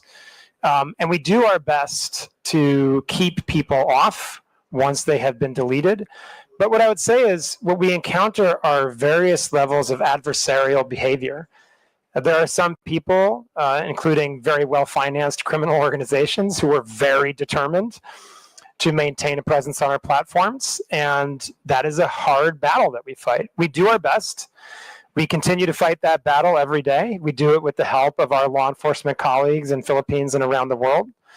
But it's not always easy. We try to do our best we can. We have also new technology that we use. AI is incredibly helpful and a remarkably helpful tool in helping us kind of try to. Yeah, we've talked a lot today about some of the potential harm of AI, but I think that what I would emphasize is that AI is also the best shield in many cases, right? We've developed AI technology to help moderate our platforms, both at the content level and, as you were talking about, the user level, for many, many years. We're able to delete literally billions of accounts, like the ones you're talking about, because of AI. And so those are capabilities that we have. They're always turned on. They're always active. Again, our transparency report does go into the numbers of the billions of accounts that we delete from people like that who are trying to get back onto the platform, even though they've been banned, or they're creating spam accounts, or many other reasons, right? And AI is one of the best tools we have in our arsenal to act against that type of work. We're also in the process of looking at other technology, as we long have. For recidivism, you referenced IP blocks. It is something that there are cases where that's possible, but that's again difficult because there's technology that very well financed people can use to even evade that, right? So this is an adversarial space in some cases, and we do the best we can working with our partners in government and law enforcement to keep people off the platform once they've been removed. Rob, do you want to? Sure, I'd be add? happy with the chair's indulgence to add some additional context to that. So when we're talking about the use of AI for detection for harmful content, the reason that north of 99% of child exploitation material doesn't make it onto our platform is because of things like machine learning, AI. The reason that the investment scam generative AI issue that was brought to my attention by the Presidential Anti-Organized Crime Commission the other day is no longer allowed on our platform is because we have fed that into our tooling so that it's no longer available. The reason it's a very big step for us to take an entire device offline is because here in the Philippines, there are still places where families share a single device, where internet cafes share a device. So we want to make sure we're still providing voice to people who are lawfully using the same device. We do, however, to your point, have certain absolute red lines. So a terrorist-related piece of content, CSIM, human trafficking, there's no warnings given to users on that. Their accounts are disabled when something like that happens. Or when they post content of that nature is what I should say. Thank you, Mr. Chair. Mr. Chair, may we be furnished a copy of the red tagging guidelines na lang? And for the guidelines that they use for determining fake news and the specific timelines for the violations, for example, of the community standards violation? How long does it take? Is that being addressed to Meta? Yes, Mr. Chair. We'll include that in the official communication. Thank you, Mr. Chair. May I remind the interpolator, I think this would be the last interpolator because before we proceed, may I acknowledge the presence of our co-chair, Honorable Joe Aquino, and Representative Benya Bante. The Meta representatives will have to take their flight at 3 p.m. So can you make your questions concise? The next interpolator would be Honorable Rog Gutierrez. Thank you, Mr. Chairman. I understand the busy schedule that our resource persons have. I'll try to make it quick. Good afternoon to our dear resource persons. I'd like to direct my questions to the Meta while they're here. Mr. Chair, just very briefly, I hope you can bear with us. It's been it could be confusing for us, especially. Ideally, we would be tackling this together with Google and TikTok. However, understandably, due to schedule concerns or for whatever reason, you've appeared separately. So we'll be going through this all over again. I hope you could bear with us. Before we begin, I'd just like to verify. So, Dr. Frankel, is it, Mr. Chair, to the Honorable Chairman, can you tell us what you do in Meta? Mr. Chairman, Congressman, I'm the Director of Public Policy for Southeast Asia. And you are based in where? Singapore. In Singapore. And you are part of Meta, the American company. So I'm an employee of Facebook Singapore PT Ltd. Meta Platforms is the American company. Meta Platforms is American company, the Singaporean company. And Mr. Abrams, to the Honorable Chairman, maybe know your position in Meta. So I'm one of the heads of law enforcement and national security outreach, handling a large chunk of Southeast Asia. My employer is the same as my colleague Rafi's. So likewise, based in Singapore. Also based in Singapore. Here in the Philippines quite often. Here in the Philippines quite often. And generally for Meta, although Meta Platforms, the American company, when they operate in Southeast Asia, they would do so through Facebook Singapore. Is that correct? Every country, sorry, Mr. Chairman, if it's okay. Congressman, every country has a different legal structure. Here in Philippines, we have a representative office of our Singaporean company. It's important to note that that representative office is not in charge of business or operations. It does not do anything involving content decisions, right? Those are really, those are undertaken by Meta Platforms. Mr. Chair, I'm glad you brought that up, and actually that would be my next question. So if you are representing Facebook Singapore and you are doing these regulatory work in behalf of Meta Platforms through Singapore, I assume for Southeast Asia, what is it that Facebook Philippines, what do they do? If it's not anything to do with the support services or content regulation or the actual business of Facebook, Meta Platforms, sorry. It's actually very much about the business of Facebook. So we have sales and very robust sales and support team. Our public policy team, who's based here, while not involved in takedown decisions and data disclosure decisions, do work very closely with COMELEC and with DICT and with many NGOs. I think what we're trying to emphasize is that no decisions are made here. Those decisions are undertaken by our parent entity in Singapore or in the US. So this is really a sales and support office that exists here in BGC. I'd also say there are various programs that we run that are supported out of our Philippines office, including some of those I talked about earlier, which revolve around digital literacy. And the digital literacy programs with Digital Tayo that we've used to train over 6.5 million people. The digital entrepreneurship programs where we've trained over 60,000 micro, small, and medium-sized enterprises. Those are also examples of the type of work that our local team here has undertaken, and so forth. There's other examples. And Mr. Chair, just for the record, respectfully, sir, it's Meta Platforms, Inc. that controls all of our platforms. Okay. If that's helpful, Paul. Thank you for that clarification. And in fact, it is more helpful. So we have a better idea now. So Facebook Philippines is mostly in the business of, the business, which is sales. And I would assume this is advertising? Yeah, we're an ads-based business. So it's advertising. How about Facebook Marketplace? Is that also within the purview of Facebook Philippines?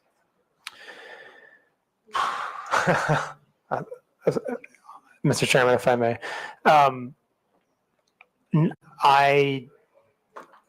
I want to check to make sure I get you the totally accurate answer, but I believe the answer is no. I think that Facebook Marketplace is, again, operated by the parent company in the United States, but I do want to qualify that by saying I definitely do want to check to make sure that's correct. Thank you. So I hope you understand where our confusion is coming from. So I would assume that Facebook Marketplace would be part of the business end of Facebook. So we would assume that that would be something within purview of Facebook Philippines, considering that there would be regulatory requirements under the DTI and such. Mr. Chairman, if I may, this is where it does get a little complicated, right? I mean, to be clear, so there, there's no commerce that's taking place on Marketplace, right? And so but it doesn't mean that we don't comply with local law, right? We, as a global American company that lives up to the best legal standards in the world, we always want to comply with local law. So just because any of the platforms are being operated by an American company doesn't mean that we still won't comply with local law. Yeah, Mr. Chair, absolutely agree with you, and we are not implying any, disregard for local law. But precisely, I think if you've been listening to our fellow colleagues here, what we're driving at is accountability, which goes beyond just the legal requirements. So I hope you understand where we're driving at this and why I'm asking these questions. We aren't implying that you aren't following local law, and in fact, we do appreciate all of these efforts that you've done above and beyond the legal requirements that we may have, such as your public outreach programs that you may have, and your facilitating the requests of some of our stakeholders in government. However, I hope you understand that what makes it very difficult for us is that when we have problems, it's very hard to reach Meta Platforms Inc. So understandably, we are of the position that if we have any problems or anything that we have to relay, we have to go through Facebook Philippines. But as you can see from our previous hearings, they've been tossing us around left and right. We go to Facebook Philippines, they tell us to coordinate, they have no involvement with Meta Platform Inc. We go to Meta Platform Inc. and they say that, no, we're an American company, we won't be going there. So we're now trying to understand, for our purposes in crafting legislation, what legislation can we make given the very specific, special structure that social media corporations tend to have. I hope you understand, because generally what we're trying to regulate here now is within the purview of publication, for example, media.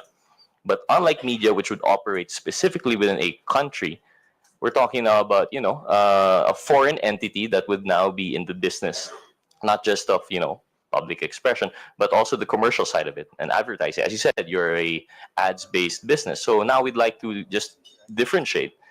So going back to my question, I hope you'd bear with that. So Facebook Marketplace is not with Facebook Philippines. Facebook Philippines deals with the public outreach programs that you mentioned and the business side. So anything that has support for the Meta Platforms Incorporated in relation to content regulation and, for example, double-checking terms of use, if compliance with terms of use, these are not within the purview of Facebook Philippines. That much is clear, correct? Mr. Chairman, if I may. Okay. Thank you, thank you, Congressman. And now I understand where you're going with these questions. So let me just clarify again. The platforms, whether it's Facebook, Messenger, Instagram, Marketplace, they are operated by Meta Platforms Inc. in the United States. So for the purposes of these hearings, we are the people that can come and address them. And I just want to clarify, and by the way, also, if you would like to have further discussions on regulation that you're considering, we're happy to do that. And I also just want to really, really clarify and emphasize a specific point. We always intended to come to these hearings. I really do want to make sure I say that and repeat it, because it's very true. We always intended to come to these hearings. We needed a little bit of time to make sure that me and Rob could get here. The other times, the dates we were given, there was just very short notice and we had other commitments. We both have profiles that are regional. And so there was always an intention to come to this hearing and answer your questions and demonstrate the accountability, which we absolutely agree you deserve. We know how important our platforms are. We know that they service the vast majority of Filipino people. We know that they're used for commerce, for social connection, for business, for government affairs. We know how important they are. And we believe that we do have the responsibility to show up and answer these questions. I would also just point out there's a lot of other various forms of accountability that we have.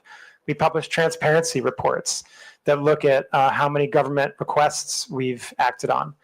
We have 11 different channels for the government to report to us community standards violations or request data or any other problems that they're having. You know, if there's account hacks or anything like that. There are 11 different channels that we have set up with various agencies, the Philippines government and law enforcement, we're accountable to every single one of those channels and agencies.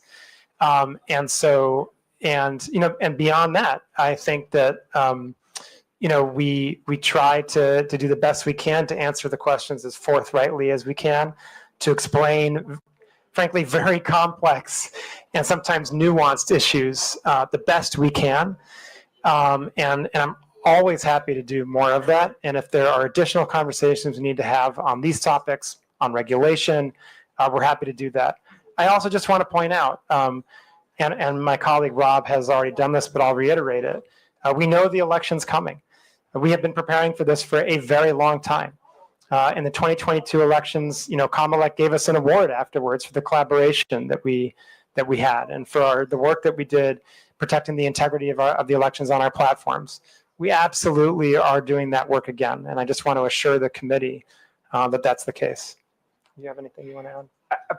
Mr. Chair, with your indulgence, yeah, I would just add, sir, and with a little bit of humor, but this is absolutely fact-based. My WhatsApp says otherwise in terms of an inability of Filipino agencies to get a hold of me. I think my last message last night before going to bed was a conversation I was having with NBI. If you're having an issue getting a hold of us, I think that's something we can pretty easily remedy. The point being, however, that MPI, Meta Platforms Inc., operates the platforms. Our office here is happy to help coordinate with Rafi and I, others based in Singapore. It occurs to me, while I have the privilege of being in this chamber, I've appeared in the Senate many, many times. So I am grateful for the opportunity to be in the House today. To your point, it is my first time here in the House, but I've had the privilege of representing MPI, previously Facebook, here in the Republic of the Philippines for over 6 years now. And I hope that our relationship simply continues to grow stronger. Thank you, Mr. Chair, respectfully, and thank you. We appreciate those responses, and we do not doubt that you had the intention to attend. But I just wanted to point that out as an example of how difficult it would be for us to demand accountability. Now, on that question, on that point, that you have 11 different avenues to coordinate with your law enforcement. I hope you understand that's our point. These 11 different avenues are going straight, I'm assuming, to either Facebook Philippines or Meta Platforms Inc. Is that correct? You're saying that these 11 avenues are going directly to you, right? Through your WhatsApp personally, and you are No, sir. I apologize. Mr. Chair, if I may, I apologize for breaking etiquette there. The daily sort of informal interactions that I have with the many alphabet soup agencies here represented, and I say that as someone who 6 years ago would be on that side of the table, your side of the table. Those are not the formal reporting channels. Right. The formal reporting channels go to our content review teams based either in Singapore or the United States. Which is, through you, Honorable Chairman, precisely our point. The content regulation is not being done by anyone legally accountable in the Philippines. All of these avenues of recourse that you're giving our law enforcement agencies, they have to go to either Facebook Singapore or Meta Platforms Inc. Or in fact, Facebook Singapore will only serve as a coordinating office to Meta Platforms Inc. If I'm understanding this correctly. So can you just correct me if for this statement that if Facebook Philippines does not control the platform, there is no Meta-affiliated entity directly accountable in the Philippines? Mr. Chairman, if I may, we're specifically talking about content, then again, the platforms are operated by Meta Platforms Incorporated in the United States. Precisely. So there is no Meta-affiliated entity But- responsible for the content regulation in the Philippines. Correct. Thank you. Thank you for that. Thank you for clarifying, because it seems to us that for us to craft meaningful legislation, we have to take into consideration the fact that there is no legal entity here. Mr. Chairman, if I may, Congressman, I just want to, I would, if I could, take a step back here. I think that what future conversations, what we should focus on are, what are the objectives you're trying to achieve that you don't feel like you're achieving now? I think that we have seen similar requests in other countries, which emphasize a similar point that you're making here. But, I think we've proven through our collaboration that Rob has with law enforcement, through the collaboration that my teams and our other teams have with the government, with the ICT, with Comelec, that we are extremely responsive, that we get to the important things quickly, that we act on reports from the government and good faith trusted partnerships that we have in the country. And so I think that, as a global platform, we have to have global systems in place. There's no other way we can operate it at the scale of 3.2 billion people every day. So if there are specific issues that you feel like we need to address and do better, let's absolutely collaborate to address those issues. But I can say, and I feel very confident in saying, there's an immense amount of connective tissue between Meta Platforms and all the platforms we operate and the companies that are incorporated under Meta Platforms and the Philippines government as a whole. And that relationship that is broad and deep, both, has produced very strong results in terms of collaboration and in terms of removing harmful content, in terms of addressing misinformation. And as I mentioned before, when it came to the last round of elections, it even produced an award from Comelec. And so I think we feel pretty confident that we have the right structure in place. But if there are specific issues that you'd like to address and specific regulations that you'd like to work on, we are very happy to sit down and talk to you about those. Thank you to the Honorable Chairman. We appreciate that response. But as we mentioned, what we're trying to come up with here is meaningful legislation to curb fake news and misinformation. So while we do appreciate that Meta Platforms Inc. and Facebook Singapore are very responsive, what we're trying to do here is to come up with, of course, you have to understand, we're not only dealing with Meta, we're also dealing with Google. We're also dealing with TikTok, ByteDance, right? So we're trying to come up with meaningful legislation that can consolidate our issues with all three. So while we do appreciate, again, it bears repeating that we appreciate the responsiveness of Facebook Singapore and Meta Platform Inc. through your respective offices, it doesn't skirt the issue for us that there is no baseline legal responsibility within the Philippines. There is no Meta-affiliated entity within the Philippines. And that's what I believe makes it hard. To just drive that point, perhaps, Mr. Chair, I'd like to make a quick side question to maybe one of our officials from the CICC, for example. To our CICC, when we have requests for takedown from Facebook, what is the general turnaround time? First and foremost, do you acknowledge that Facebook is very responsive in your requests? Yes, Your Honor. So they are very responsive, and that again, we do not doubt that. But what's the turnaround time? Is it fast? Is it slow? Usually it will be from 6 hours to 24, most of the time. And in 6 hours to 24 hours, that would be sufficient time for something to go viral, correct? That's very correct. And by then, usually the damage is done, especially when we're talking about public reputation. Yes, Your Honor. So I think, thank you for that. So I think that's what we're trying to drive at here. We're trying to work with a system that would make it easier for coordination, but that's besides the point right now. Moving on, since we're beyond already the structure, we understand that the Philippines, there's an acknowledgement that there's no Philippine-based entity. I just want to go back to something you were discussing with Congresswoman Castro, that you said that there was a side-by-side, these working in parallel. You have the fact-checking, and you have, what was the other system that you have in place? Sorry? community standards. Yes. Community standards. So community standards would be the more general approach, right? This comes into the general terms of use of your platforms, while misinformation is more specific. Is that correct? If I may, Mr. Chair. Okay, so the community standards, yes, you can look at them as they're not exactly the terms of service. That's a different legal term.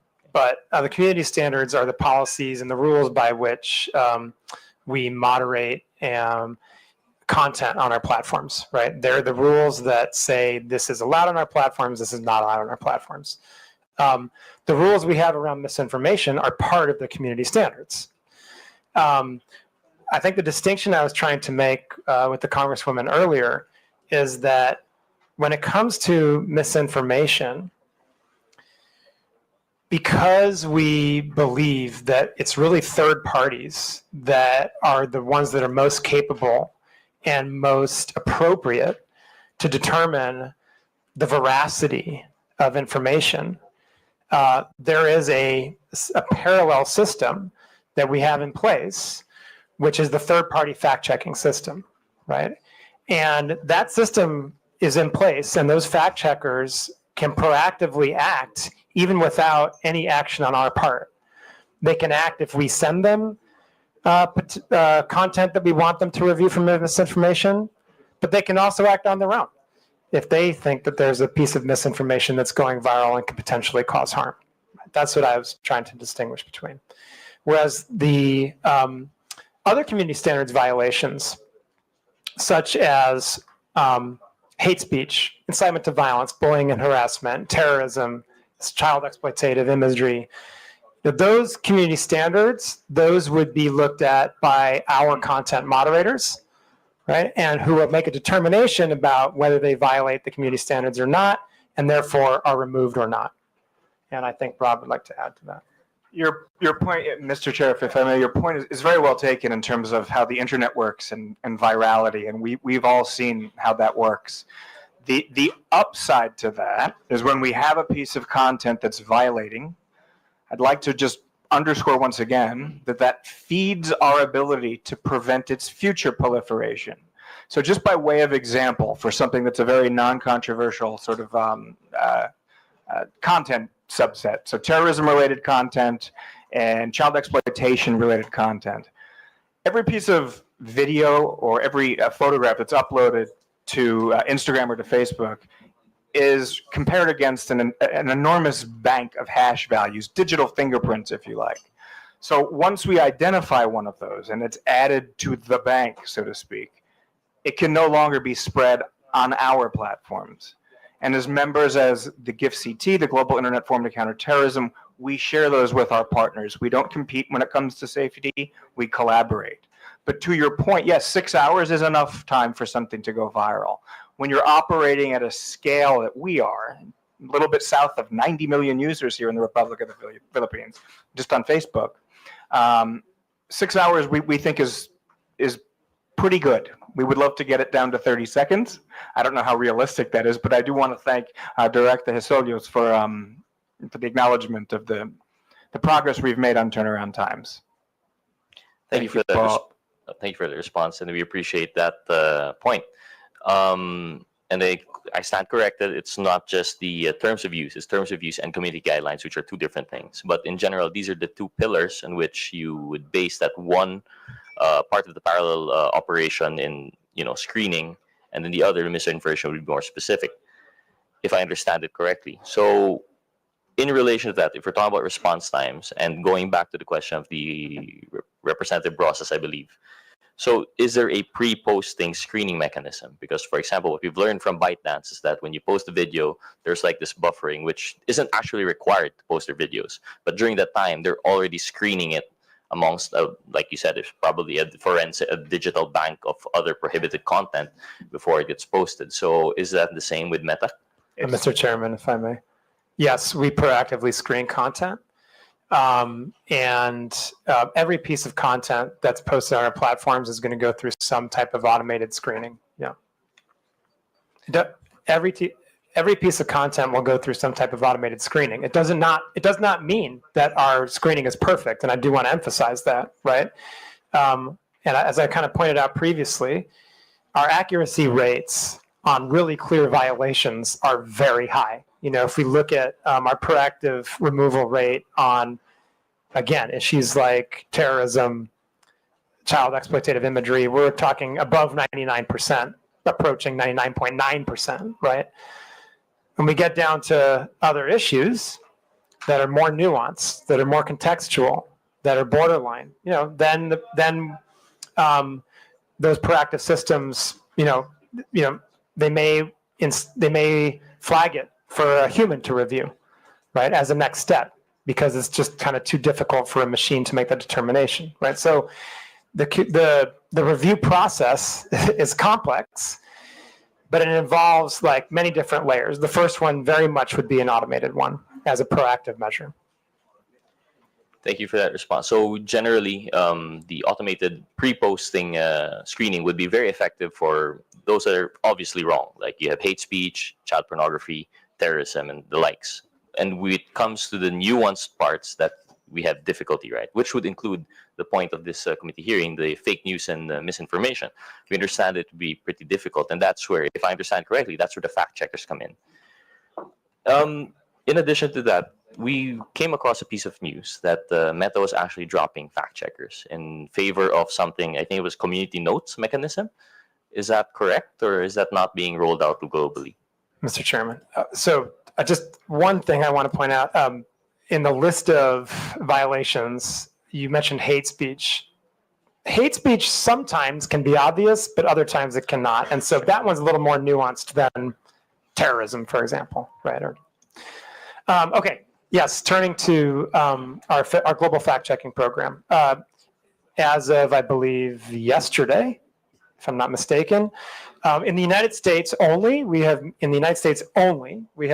moved to a system of community notes as opposed to our third-party fact-checking system. But everywhere else in the globe, the third-party fact-checking system is the system we still use. Could you please enlighten us as to why the United States has dropped that fact-checking mechanism? And were there difficulties on their previous review system? And do you foresee that this difficulty would actually be the same all around the globe?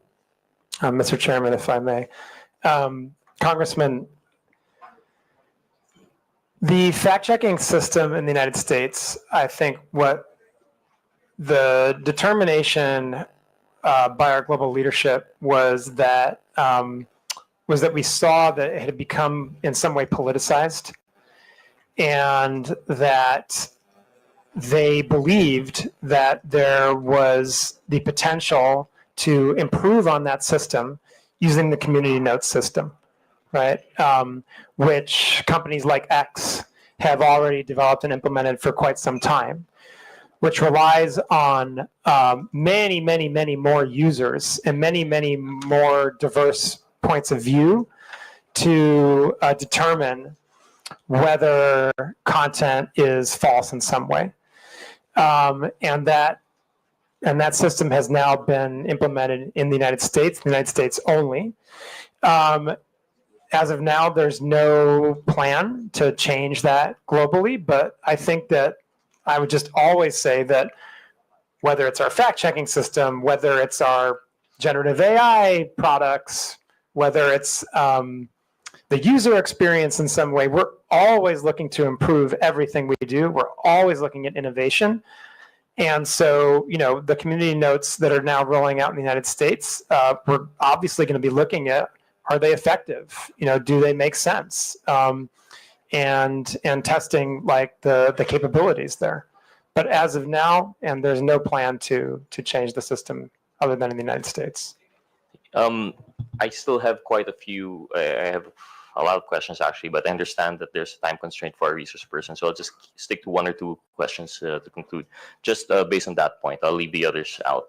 So when they drop the fact checking, I know it doesn't apply it here, but we'd like to know the possibility of if that were to be implemented here. We'd want to know what we're working with for our legal framework, right? What laws that we might come out with in relation to that. So if you are dropping fact checkers and it's community based, this would now be more in line with the reporting system that you already have. So it's going to be it's going to be based on user feedback. And how do you differentiate authentic user feedback from, for example, what we're really fighting here are the trolls. I mean, that's one thing that we can agree is very morally wrong and misleading. So when they're purporting to be other people who they're not, and they're not voicing actual, personal opinions, and they bloat their numbers per capita instead of just one voice, it appears to be hundreds of thousands. How do you now balance that when you drop the fact checkers? Mr. Chair, if I may. Congressman, first of all, any type of inauthentic behavior is prohibited on our platforms. Any type. You have to be your authentic self on our platforms. And it's especially, and I would say that in the case of any kind of coordinated inauthentic behavior, that can rise to the level of what we would call network disruptions, with my colleague Rob described earlier in our presentation, and how we treat those types of abusive networks. To your question specifically about community notes, I need to be very honest. This is a very new program that we are running, and I just don't feel qualified to completely answer the question about how it works, as it's only rolled out, I believe, yesterday.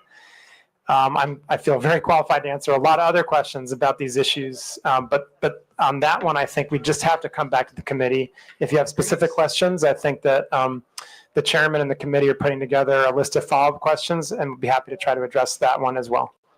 Thank you. Just the one last question to the honorable chairman, if there are resource persons who could oblige, because you already mentioned that in Facebook you only allow your authentic self, but anecdotally that isn't the case, especially here in the Philippines. I don't know if it's the same outside the Philippines, but if you've been monitoring, one of the issues that we have are these massive troll farms in which people purport to be other people, and precisely to bloat out their public in order to shape public opinion sentiment. So what measures do you have to ensure that? Is it possible to implement something in which truly not just currently, if I understand it correctly, the closest that Meta has come to identifying authentic users would be phone numbers, by requiring phone numbers as a two-factor authentication.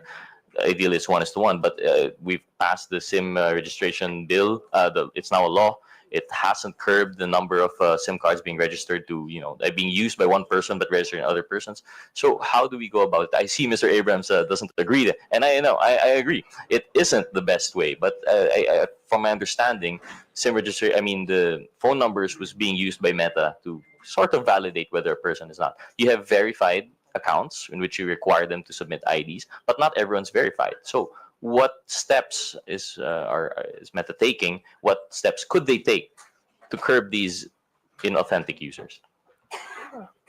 Mr. Chairman, if we go ahead. Mr. Chairman, may I respond? Actually, I actually am agreeing with you that SIM card registration was probably the way to go. That way you're getting at the bottom of the pyramid. Over 80%, I believe, and I want to go on the record as saying that's my belief right now. I don't have the actual numbers in front of me. Over 80% of our Filipino community of users uses phone numbers to register. But to say that phone numbers are our sole way of checking for authenticity is not the case. There are many back-end engineering cues that our analysts look at to determine the authenticity of an account. To that end, that's probably what flagged the Honorable Congresswoman's a false positive, and that's why we were able to restore it as well. But to go into too much granularity as to the cues we use would give bad actors an advantage. So perhaps an executive session with your good office would be in line for a further discussion on that, Paul. I would just if I may add, the inauthentic behavior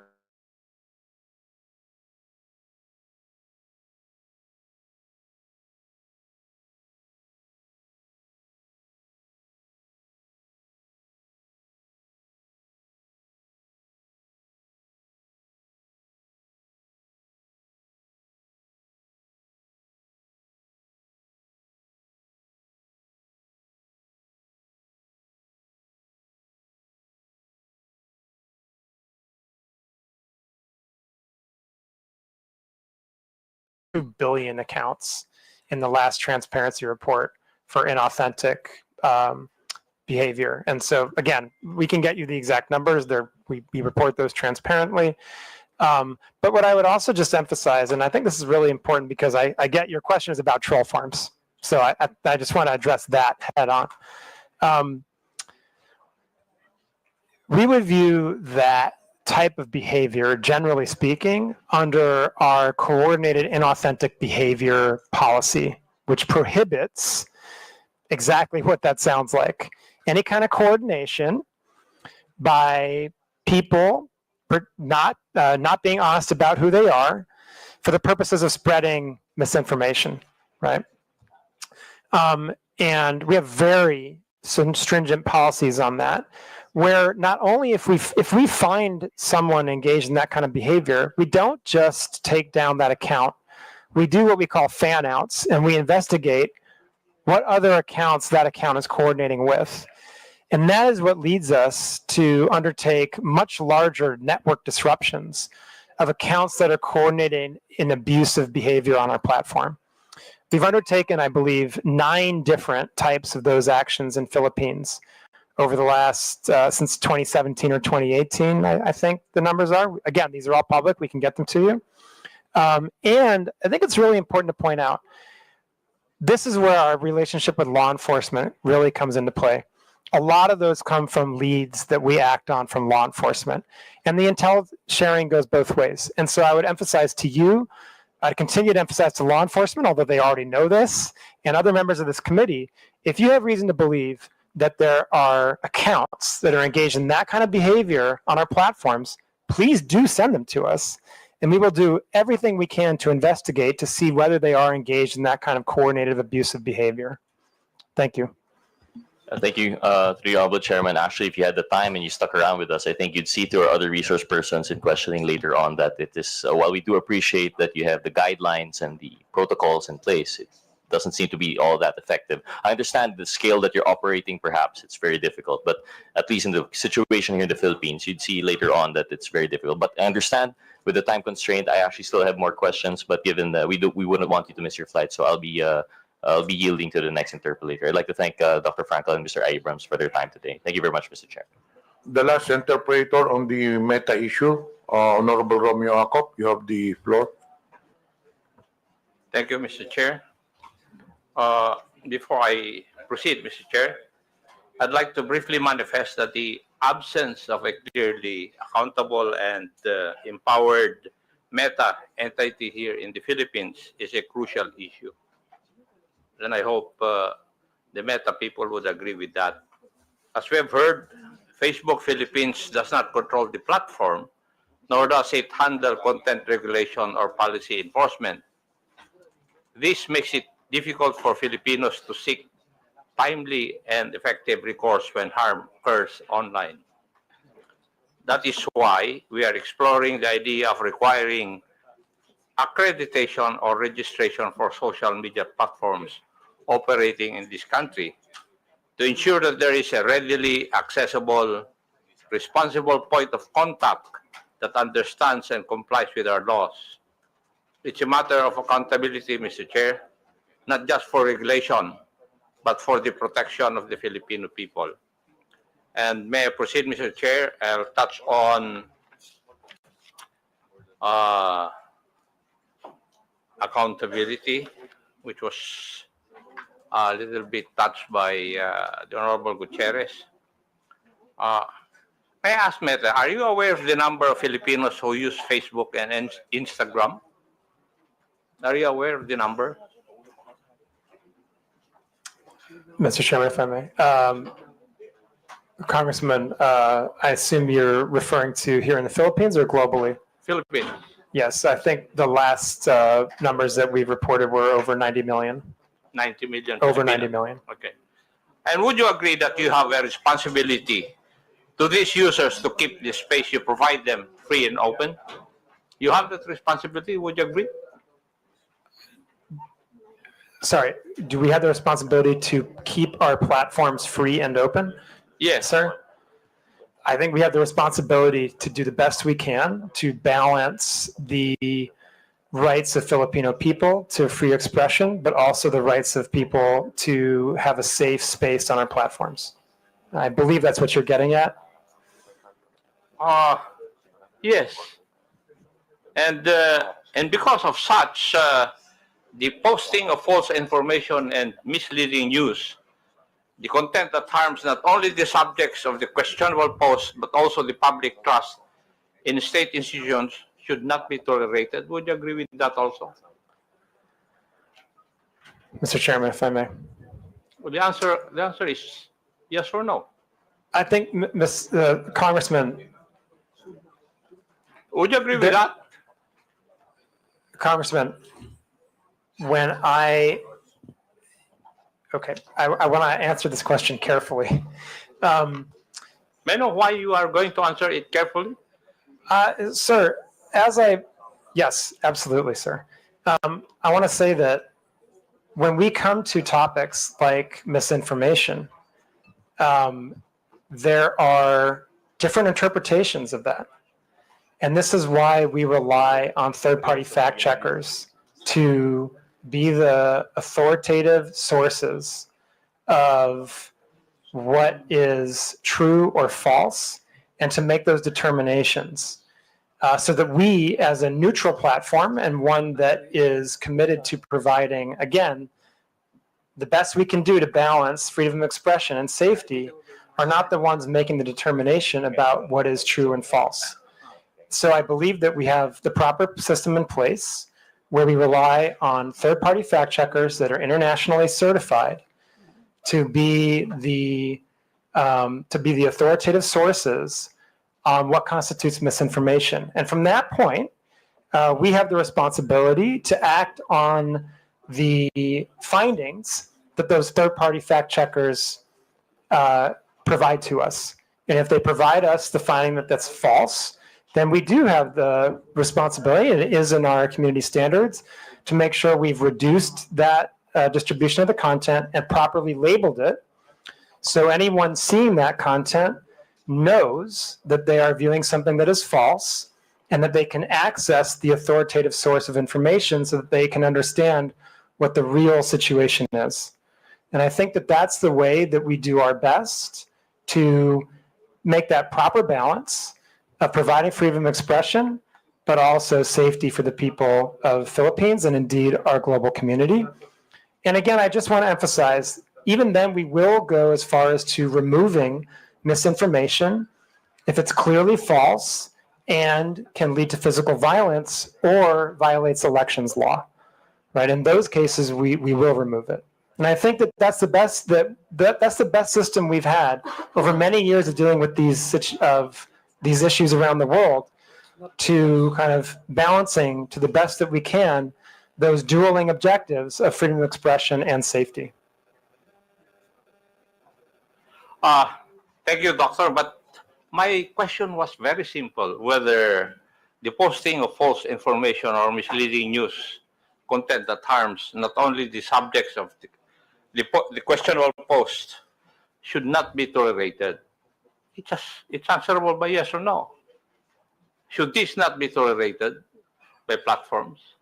Yes or no? But, Mr. Chairman, if I may. But Congressman, again, I want to just emphasize the point that people disagree. We're in a world right now when people disagree on what's true and what's not true. Are you trying to tell this committee that you do not agree with that? I'm trying to explain to the committee, Mr. Congressman, that the approach we have is based on remaining a neutral platform that tries our best in very difficult circumstances, in very robust democracies like the Philippines, where there are very charged political debates going on.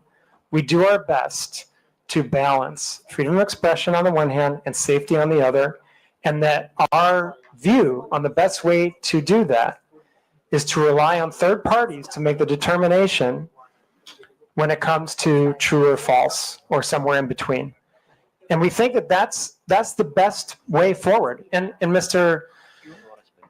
Congressman, actually, I would say, I don't think you necessarily want us to be the ones that determine what's true and false. I don't think you would want us to undertake that kind of that kind of power, basically. I think that, this is in a democratic system this is kind of the best balance we can possibly strike when it comes to how to moderate these types of issues on our platforms in the type of context that we have in the lead up to an election, for example. And I would just note again that we take our content moderation very seriously. We take our fact-checking program very seriously. We have 11 different channels between the government and our platforms to address any type of misinformation or other harmful content. We undertake network disruptions if we see that there's a coordinated abusive pattern when it comes to misinformation or disinformation or any type of foreign interference. And as a result of that, and I would just, again, in the last election cycle, we were given an award by Kamala for this work. And so I just have to continue to lean on that posture and on that approach as the best way that we can support the community that we have here in the Philippines. Thank you. But as we have discussed earlier, that there are systems and controls in place to remove posts that violate community guidelines. So we can both agree that some posts do not belong on the platform. Yes, we can absolutely agree. We can absolutely agree on that. Yes. You can agree with that already. If there are some posts that don't belong on the platform, yes, absolutely. And as the platform itself, you would take action to remove this post? Yes, sir, that's correct. And if they violate our therefore, community standards, we would remove them. yes, thank you. And therefore, it's fair to say that the platform has a duty to prevent the spread of such posts because they can cause harm. Would that also be correct? Mr. Congressman, we have a duty to act on content that violates our community standards, and in some cases, specifically if it violates local law. No, Doctor, my point is that you have a duty to prevent the spread of such posts because they can cause harm. That's the gist of my question. We have a duty to remove posts that we're aware of that violate our community standards. Yes. Thank you, Doctor. Now, could I say that you recognize that Meta bears some responsibility for what is shared and posted on Facebook or Instagram? Mr. Chairman, if I may. Sir,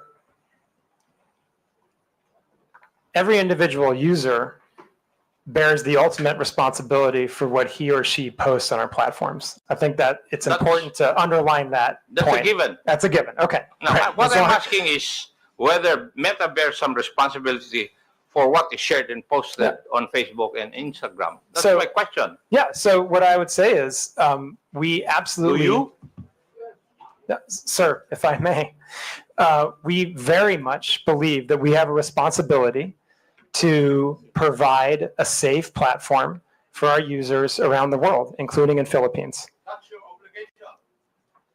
But my question is, would you bear some responsibility for what is shared and posted in your platforms? Yes or no? It's a very simple question. Sir, I just want to be really clear about this again, okay? Our responsibility is to make sure that we are doing the best we can to balance between voice and safety. Okay, and the ultimate Mr. Chair. responsibility, Chairman. for the people, Chairman. for the content posted is the I people think that post the it. doctor is evading the answer to my question. Any Tom, Dick, and Harry will say that it's answerable by yes or no. Mr. Congressman, the ultimate responsibility lies with the user who posts the agree. content. But what I'm asking is if Meta bears some responsibility. I'm not asking whether you are the primordial entity to be responsible. No, I'm not asking that. My question is whether you bear some responsibility. Mr. Congressman, if I may, I believe I've answered the question that I think the user bears the responsibility for what they post on our platform. Now, we have a set of community standards that we do our best to uphold because we want everyone to have a positive experience on our platforms and a safe experience on our platforms. And that's what our community standards are for. That's what our fact-checking programs are for. That's why we take these hearings very seriously. That's why we have the 11 different relationships with the government agencies in the Philippines so that harmful content can be reported to us. And I think that's how we do our best, like I said, to ensure that people have a voice and the freedom of expression while also a safe experience. But as I said, I think the ultimate responsibility for content lies with the user that's posted it. Mr. Chair, the questions I would be asking would depend on the answer of Dr. Frankel insofar as whether Meta bears some responsibility, and therefore, since he has said that he cannot answer me directly, I will not ask the other questions. But may I make a manifestation, Mr. Chair? It seems from our discussion that social media platforms are making some effort to curb the spread of fake news in this country. However, I disagree with the impression that acting merely as host of user-generated content exempts these platforms from any liability for the harmful content they allow to be exhibited. As part of our legislative duties, I think it may be time to revisit the current legal framework regarding these social media platforms, if only to incentivize them to further crack down on these types of illegal posts. Now, may I go to another issue, Mr. Chair? Yes, Mr. Chair. Regarding monetization, Doctor, can you confirm whether Facebook or Instagram allows content creators in the Philippines to earn revenue directly through the platform? Yes or no?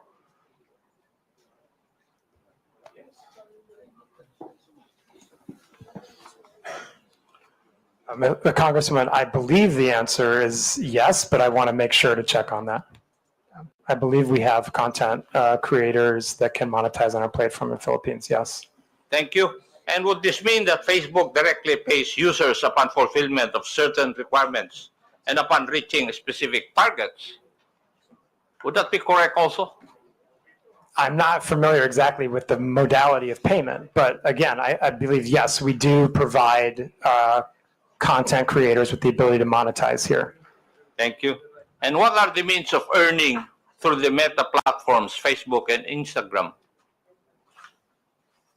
I'm sorry, sir, what? What are the means of earning through the Meta platforms, Facebook and Instagram? There's different ways. You can monetize your content using something we call stars. There's ways that we can have partnerships. I think there's 2 or 3 different ways that creators can monetize. Thank you. And are there specific content guidelines that monetized accounts must follow?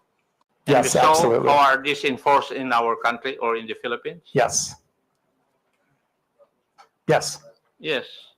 So there are content guidelines. Creators, like anyone else, must abide by our community standards. Now, is there a process also for demonetizing content that is later found to be false, misleading, harmful, or otherwise violative of the community guidelines? Any user that is monetizing on our platform can be demonetized if they have repeated violations of our community standards, including repeated violations of misinformation. Yeah. No.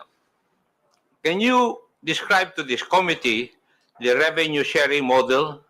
How much of the ad revenue goes to Facebook and how much goes to the content creator? Sir, I honestly don't know the answer to that. I'm happy to provide that if we can take that under question to come back to the committee. And who would be the proper authority from your group to answer that question? We can come back to you on that. There's a few questions I think that we're going to put together as part of the follow-up to this, and we can happily add that as one of them. Thank you. Now, my My last question, how does Facebook ensure that creators don't exploit the algorithm by posting inflammatory or misleading content just to gain more views and earnings? Mr. Chairman, again, if I may, as you pointed out, sir, we have policies that will demonetize pages if they engage in repeated violations of our community standards, or if they engage in repeated instances of misinformation. For curiosity's sake, can you provide data available on how much content creators in the Philippines have earned through Facebook's monetization programs over the past years? Mr. Chairman, I'm sorry, I do not have that data. And who would have that? Again, we can take that question under advisement and see if we can come back with something, but that may also be subject to privacy. And so I would have to see what the exact question is and see if we can come back to you on that. Thank you. Thank you, Mr. Chair.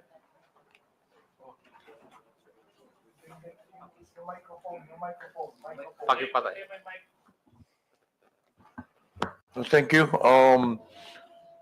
Okay, for a last manifestation, you're given 5 minutes, Honorable Abante. Mr. Chair, thank you very much. I really would like to ask some questions, but I'm not going to ask any questions anymore. But as I listen to your explanation, I begin to realize, and I don't understand what Meta actually is. All right? I have to admit, I'm ignorant of what you're trying to do. But I would think, Mr. Chair, that Meta is a self-regulatory agency because you have community standards. Content and accounts that violate our community standards, including harmful misinformation, and you remove it. And you're not telling us that you have, in a way, a responsibility to do it. You have, because you are a self-regulatory agency of your company, of Facebook. Now, Mr. Chair, I'd like to ask if Meta could be able to provide us a data of whatever your community standards are, because we don't even know. We'd like you to give us a data of what you mean by harmful this misinformation. I'm not going to ask this question anymore because I know you're going to answer us with a lengthy statement, but just give us a data. What do you mean? Guidelines. What do you mean by community standards? What do you mean by harmful misinformations? Just give us the guidelines for that. Can you do that, Mr. Chair? Mr. Chairman, if I may. Congressman, our community standards are publicly published and available on Mr. Chair, I'm asking that you give us the data.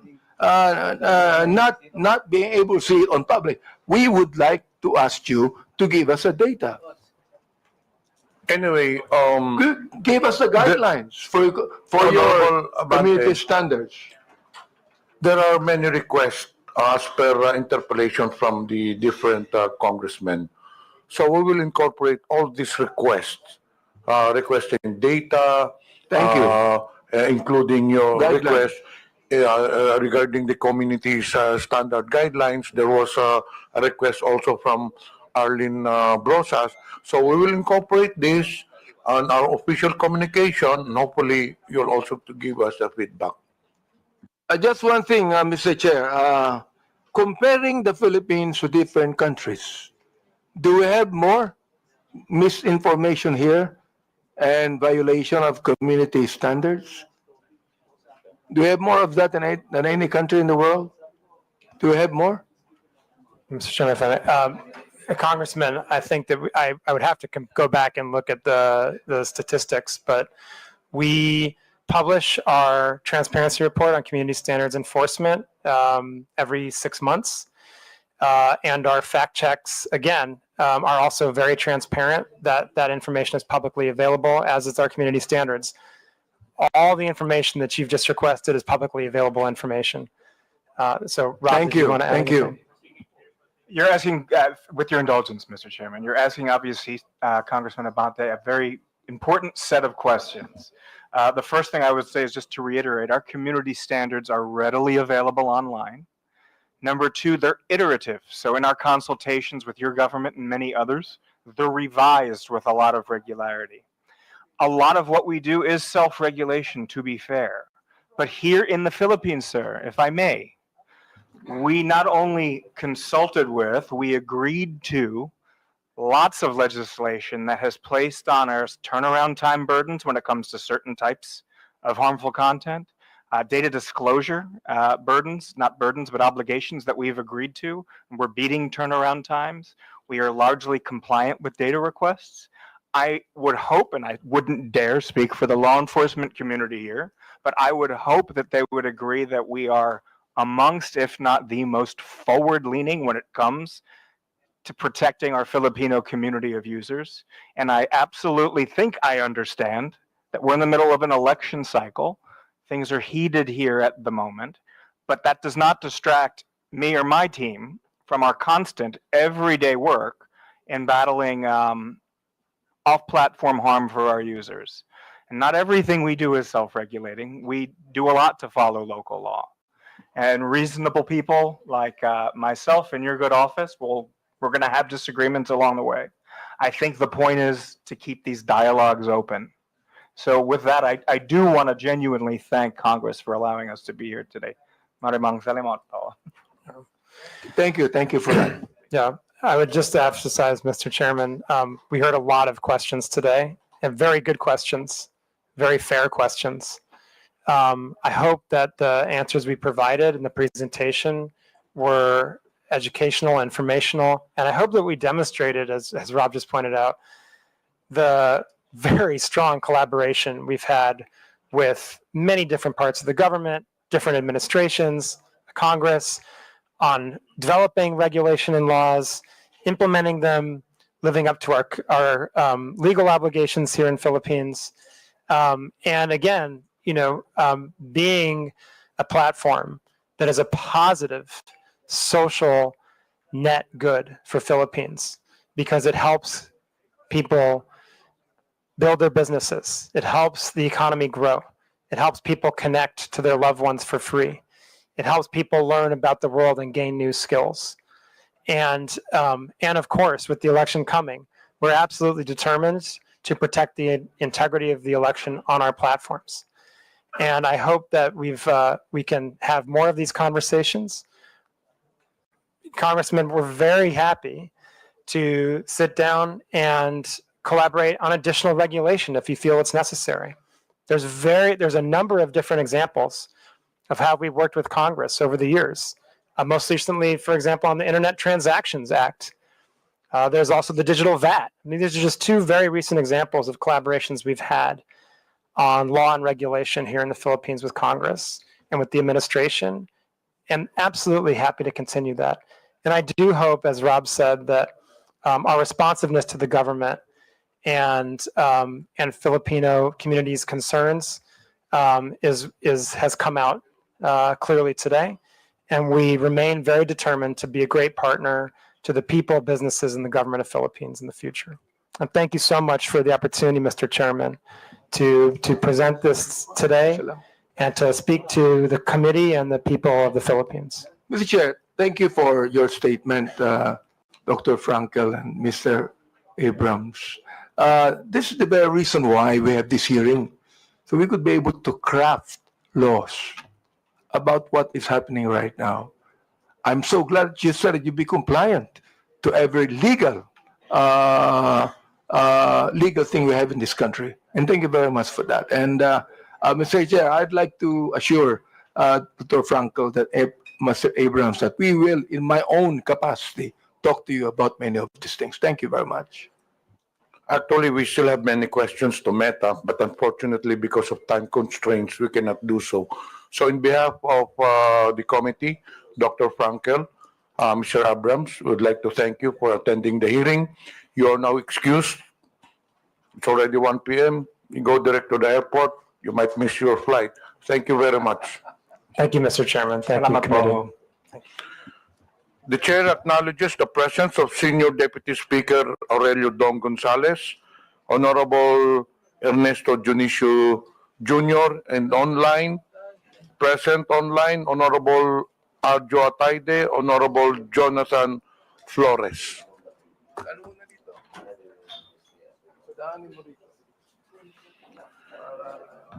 We have 5 issues to be discussed in today's hearing. 1, social media platforms. 2, celebrities. 3, testimony from Commodore Tariela. 4, testimonies from social media influencers. And the last one is testimonies from government agencies. So for celebrities, may I understand Kabayan Noli de Castro is present. So may I request the COMSEC to invite Mr. Noli de Castro?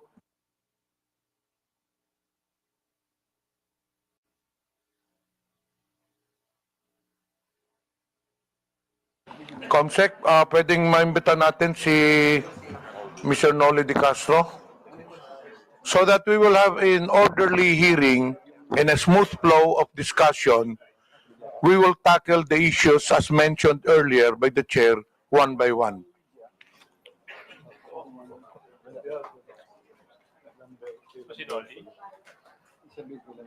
COMSEC, I understand, I was informed earlier that Mr. Noli de Castro is in the holding room. Yes, sir. Okay. Can we invite them?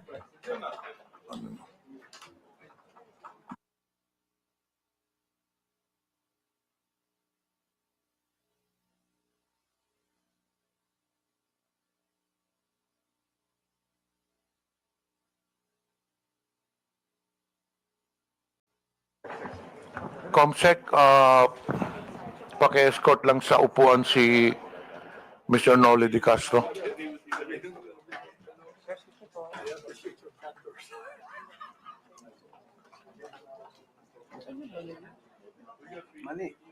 Thank you, Kabayan Noli, for attending the hearing.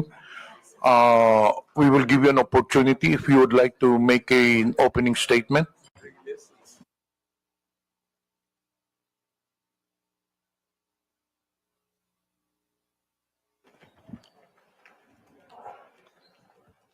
Good afternoon po, Mr. Chairman and mga membro ng committee at ang ating mga invited guest. Kanina po nanonood ako doon sa loob ng hearing ninyo at sinusuportahan ko po itong initiative ninyo na labanan ng mga fake news.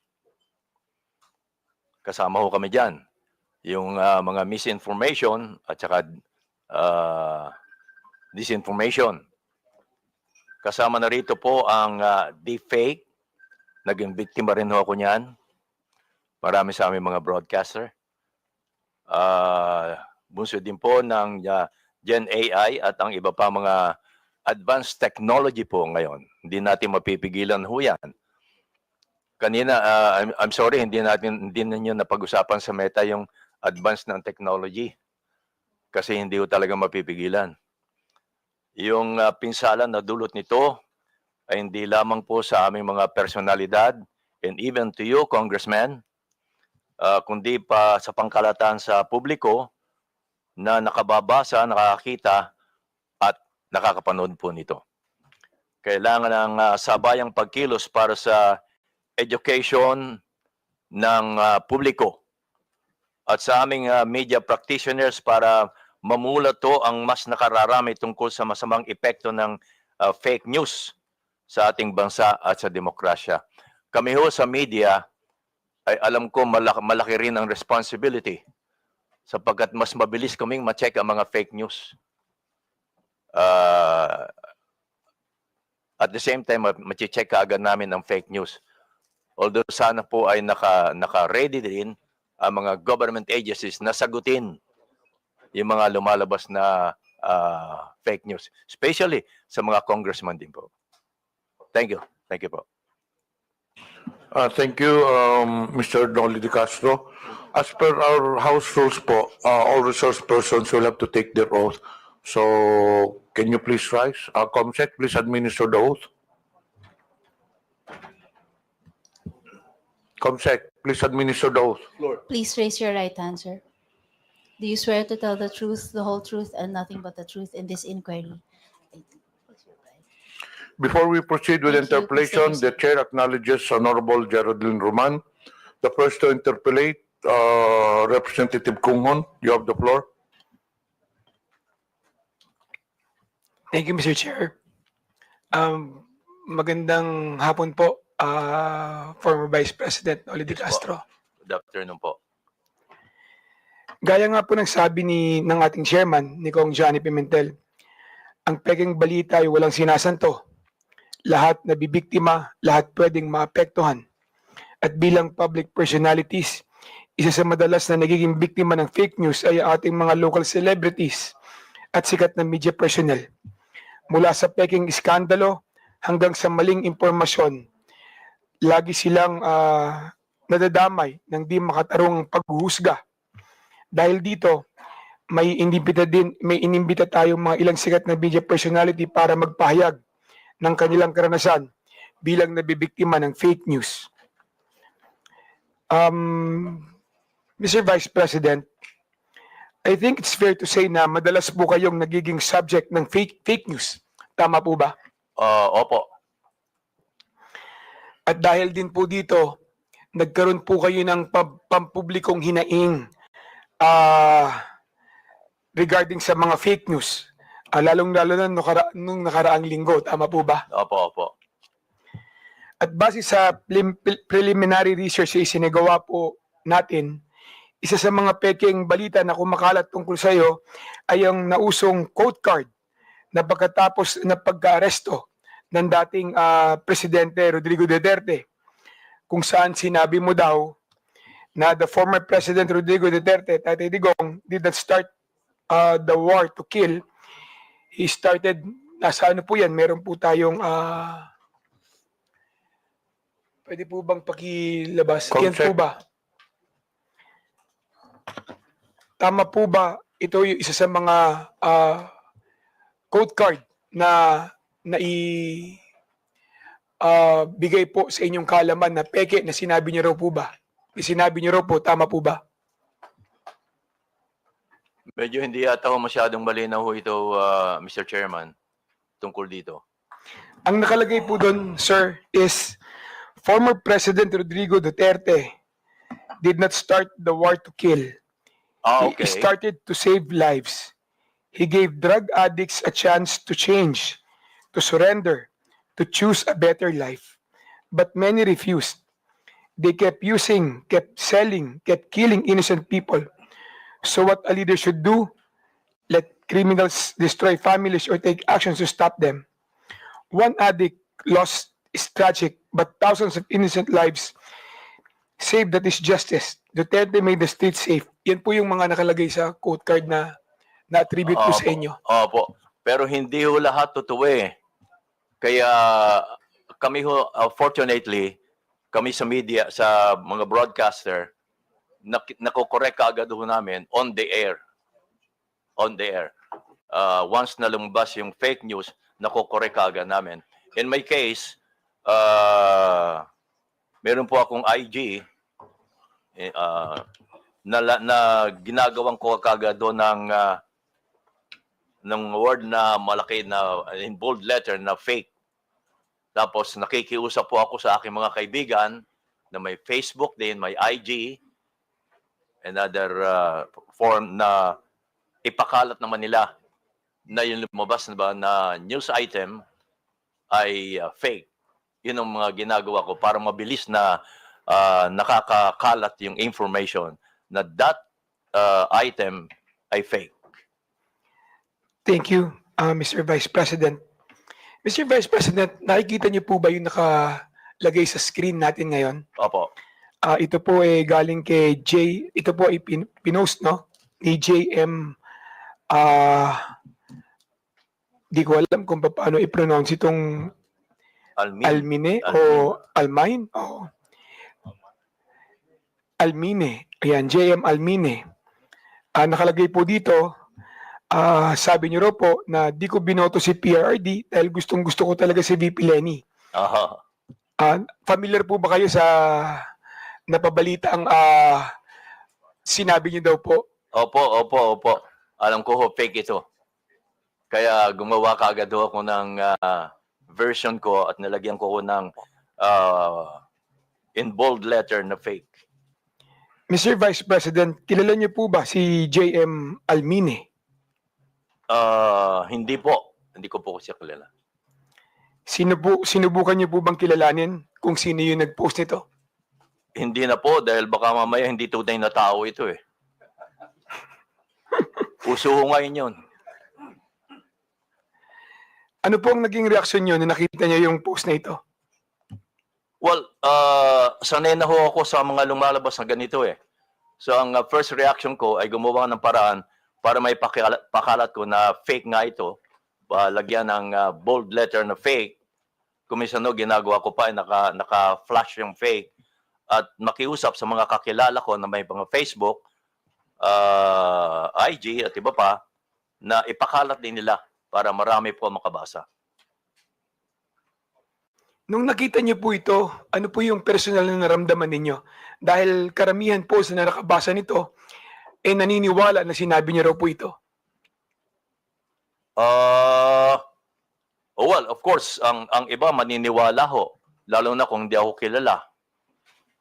Pero sa newscast, nako-correct naman ho namin ito eh. Itong ganito. Kaya madali lang ho eh. Hindi ho ako masyadong naapektuhan kapag ganito. Maswerte lang ho kami dahil mga broadcaster ho kami. But kung pag-uusapan ho yung pangkaraniwan tao, yun ang madaling maapektuhan. At wala silang means, wala silang source para makorek agad yung lumabas na fake news. Mr. Vice President, pagkatapos po kumalat itong mga fake na quote card na ito, madaming organisasyon ang nag-post at nag-fact check din ng balita na ito. Alam niyo ba kung ano-ano yung mga organisasyon na ito tulad ng ABS-CBN Fact Check, Opo, meron po kami ganon. etc.? Opo, meron po kami ganon. Ang ABS-CBN may fact check at inilalabas po namin yan sa TV Patrol. Yung mga pina-fact check po namin. Sa inyong personal na opinion po, Mr. Vice President, nakakatulong ba sa pagtigil at pagkalat ng fake news ang pagpa-fact check ng ABS-CBN, Rappler, Verifiles? Nakakatulong po ba ito? Well, nakakatulong ho, pero hindi ko alam kung ilang porsyentong naitutulong nito. Pero nakakatulong ho. Definitely. Thank you. Sir, isa na naman pong balita na kumalat sa inyo ay yung pagkakadulas ninyo. Naalala niyo po ba ito noong 2021? Nadulas. Meron pong fake news na kumalat noon, yung pagkakadulas ninyo, pagkakoma at pagkamatay umano. Noong October 26, 2021. Opo. Naalala niyo po ba ito? Opo. Kung saan kayo po ay nag-post katabi ng inyong koi pond ng magandang umaga bayan, pagpalain sana po ng Diyos ang inyong umaga mga kabayan. Naalala niyo po ba yun? Kasunod po nito, yan po yun kabayan, nasa screen po natin. Kasunod po nito ay nag-post kayo ng isang video na may caption, miss ko na po kayo mga kabayan, abangan. Opo. Naalala niyo rin po yun. Pati po ang inyong anak na si Madam Kat Di Castro ay nangangailangan pang mag-post upang patunayan na ang balita na yon ay fake news din sa inyong pagkamatay. Kaya ang sabi niya, "Hi everyone, my dad's absolutely fine. We just had dinner." Ang post ni Madam Kat Di Castro. Opo. Ano po ang inyong reaksyon nung nakita niyo na may kumalat na kayo ay pumanaw na? Well, sabi nga ho nila, kapag kayo nabalita na patay na kayo, ay masahaba ang buhay nyo. But isa pa ho, sabi ho namin kami mga personalities, bad news or good news ay publicity pa rin ho. Kaya kung may ganyan, ay pag-uusapan pa rin kayo. Pero may mga news naman na medyo masakit na. Lalo kung affected ang ating bansa, Kung ako lang, okay lang 'yon. Pero pag affected na ho ang bansa, iba na yon. Mr. Vice President, yung mga tao sa paligid nyo, yung pamilya nyo, naapektuhan ba sa fake news na ito? Medyo ho, mas una silang mas una silang naapektuhan kapag may mga fake news na involvo ako. Naniwala ba sila agad nung nakita nila yung balita na yan? Ay hindi ho, dahil alam mo naman nila ang nangyayari ho sa akin. Kaya hindi sila naniniwala kaagad. Kaya lang, nag-worry lang sila. Sir, yung mga taong hindi mo naman personal na kilala, tulad ng karamihan na yung mga viewers, na yung mga fans Opo. at supporters, ano ang naging reaksyon nila sa balita na yan? Well, ang nababasa ko lang ho, hindi rin sila naniniwala. Yung iba naman ay nagko-condolence na. No? Lumabas ng balita na ako'y patay na. So, sinasagot ko sila, hindi ho, buhay pa ho ako. Yung mga ganon. Sir, sinubukan niyo po bang alamin kung sino yung nagpalaganap ng fake news na ito? Gusto ko ho lang alamin, pero wala akong means na alamin eh. Kung paano eh. Kung ang Meta nga, walang masyadong means para alamin eh. Napansin ko kanina sa tanong nila, Congressman Gutierrez eh. Sir, ni-report niyo po ba yung fake news na ito? I mean sa Facebook, sa Meta? Hindi na po. Hindi na po. Lately ko lang nalaman na kinakailangan pa palang i-report mo para umaksyon mo sila. Kailangan pang i-report. Actually, pagkatapos nung kumalat na kayo ay pumanaw na, marami din po ang nag-fact check, no? Na organisasyon para siguraduhin na may tama yung kumakalat sa inyo na balita na kayo ay pumanaw na.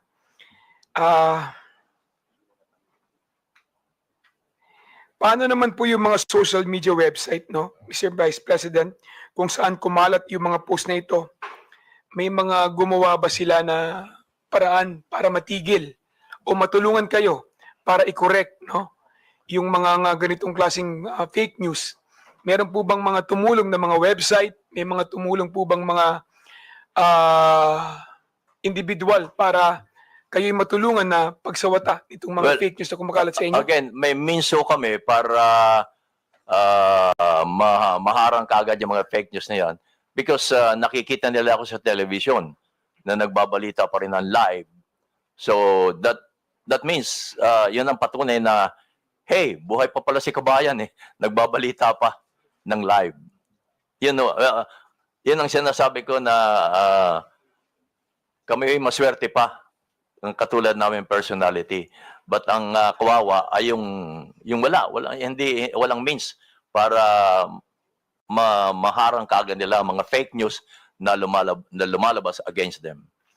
Kanina tinanong po ni Congressman Acop kung may responsibilidad ba ang Meta at Facebook sa mga ganitong klaseng kumakalat na fake news.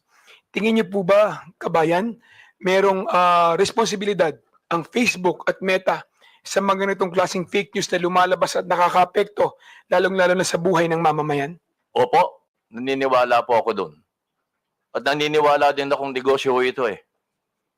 Pati na po sa mga vlogger, kaya ko sila naingganyong mag-vlog, ay dahilan sa kumikita rin sila. Aminin natin, huwag na tayo maging hipokrito ho dito. Pati ang Meta, alam naman nila yon, negosyo nila yon eh. So, tingin niyo po, hindi lang sa content creator o nag-post ang sole responsibility pagdating din po sa mga post na pinopost nila, pati rin po ang Meta. Opo. Meron tingin niyo, meron din pong responsibilidad Yes patungkol po. sa mga post na ilalagay sa kanilang platform. Mahalaga po yon. Dahil silang means eh, para may pakalat yun eh. Wala namang iba. Sila rin kung Facebook, halimbawa, Facebook lang ang magpapakalat niya, wala nang iba. Facebook to Facebook, yung may mga Facebook. So, naniniwala ako na ang Meta ay malaki ang responsibilidad. Thank you, Mr. Chair. Re-reserve ko po yung aking mga katanungan sa susunod na round. Thank you, Mr. Chair. Thank you. Maraming salamat, Mr. Vice Are there President. any other members who would like to ask questions to the former Vice President De Castro? I understand Honorable Roman is inclined to ask questions. May we know from any... Wala na. Nagpalista po si si General Honorable Roman. But it seems that Lumabas.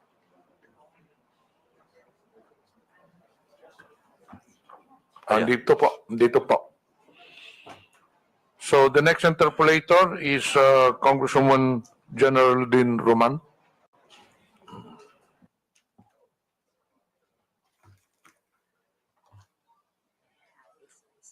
Ay.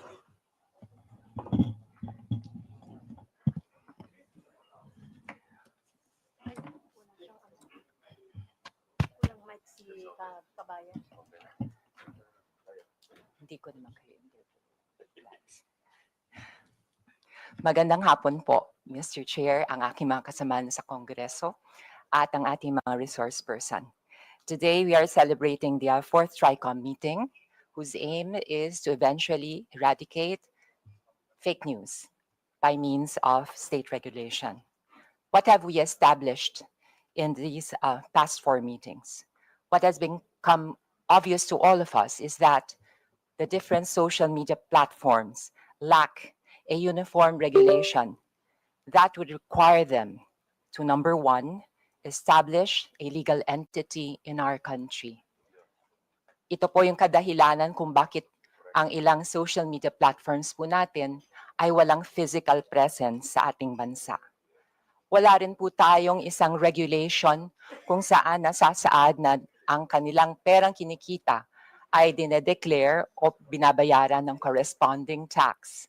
Pero hindi ko na po panghihimasukan yan sapagkat yung aspekto ng taxation ay beyond our objective here in the Tricom. Also, we do not have a regulation that will actually establish the duties and obligations of the different social media platforms in relation to the other stakeholders, such as the content creators. Paano po ba ang relasyon ng mga social media platforms sa content creators? Also to the advertisers, digital advertisers. Also to the government itself. It is this void that I think that our committee can be most useful to regulate the social media platforms. I know I am thinking ahead, but this is how we work. We look at the problem, analyze it, while toying with the possible solutions that come up from different members. So we can regulate social media platforms. But to actually regulate the area of content creation is potentially and most probably unconstitutional. In my research, I have discovered that any kind of state regulation over content creation should pass the strict scrutiny test that will be actually applied by the Supreme Court or any corresponding court if the constitutionality of this state regulation is questioned. So from a pragmatic point of view, mas mabuti pa sa puntong pa lang ito, alam na natin kung ano ang haharapin kung tayo ay magkakaroon ng state regulation over content creation. Why? Because content creation is the expression of our fundamental right to free speech. And this is guaranteed by the Constitution. We cannot regulate opinions. We cannot regulate how and what content creators should produce. But we can regulate social media platforms by empowering them and requiring them to act as gatekeepers by establishing guardrails. To give you an idea kung ano po ang magiging problema kung tayo ay magre-regulate ng content creation, ay yun ho, mangyayari, magdedemanda to, question sa Supreme Court, at by default, actually, it will be considered as unconstitutional. Dahil automatically we are dealing with a fundamental right, the right to free speech and the right to expression. And the government will have to state and prove and establish a compelling reason, which is rather difficult. So if you were to ask me, and this is something that I've been wanting to tell my colleagues, if we are to regulate, let's regulate the social media platforms. Mr. Chair, this afternoon, I would also like to report to the committee what has been going on in the past weeks. Actually, in the past Tricom meetings, I have been proposing the establishment of a Digital Council of the Philippines. To recall, it is similar to the kapisanan ng mga broadcasters of the Philippines, to be formed among the stakeholders themselves by associations and groups of content creators, as well as the digital advertisers, as well as digital marketing firms, as well as the Global AI Council, as well as members of the academe, rather, because the idea was to make the Digital Council of the Philippines a medium by which we can educate the public, in particular the youth, on the responsible use of social media and, most importantly, critical thinking. We also wanted representation from the DICT in the Digital Council of the Philippines, as well as the NBI and the PNP. So the idea is basically self-regulation. It has worked for the advertising world. When commercials are submitted to the scrutiny of the Ad Standards Council to see, based on their own code of ethics and standards, if the commercials are fair and true. So, depende po sa findings ng Ad Standards Council of the Philippines, ay aaprubahan ng isang commercial o hindi. Sa kapisanan ng broadcasters ng Pilipinas naman, sa aking pagkakaunawa, ito po ay hindi government-controlled. Ito po ay self-regulating. And they came up with their own code of ethics and standards, which is to be followed by its members. And they also have their own redress system. And to my knowledge, the kapisanan ng mga broadcasters in Filipinas also acts as a guild of sorts for its members, to give its members legal assessment and counseling, as well as legal assistance in case any of its members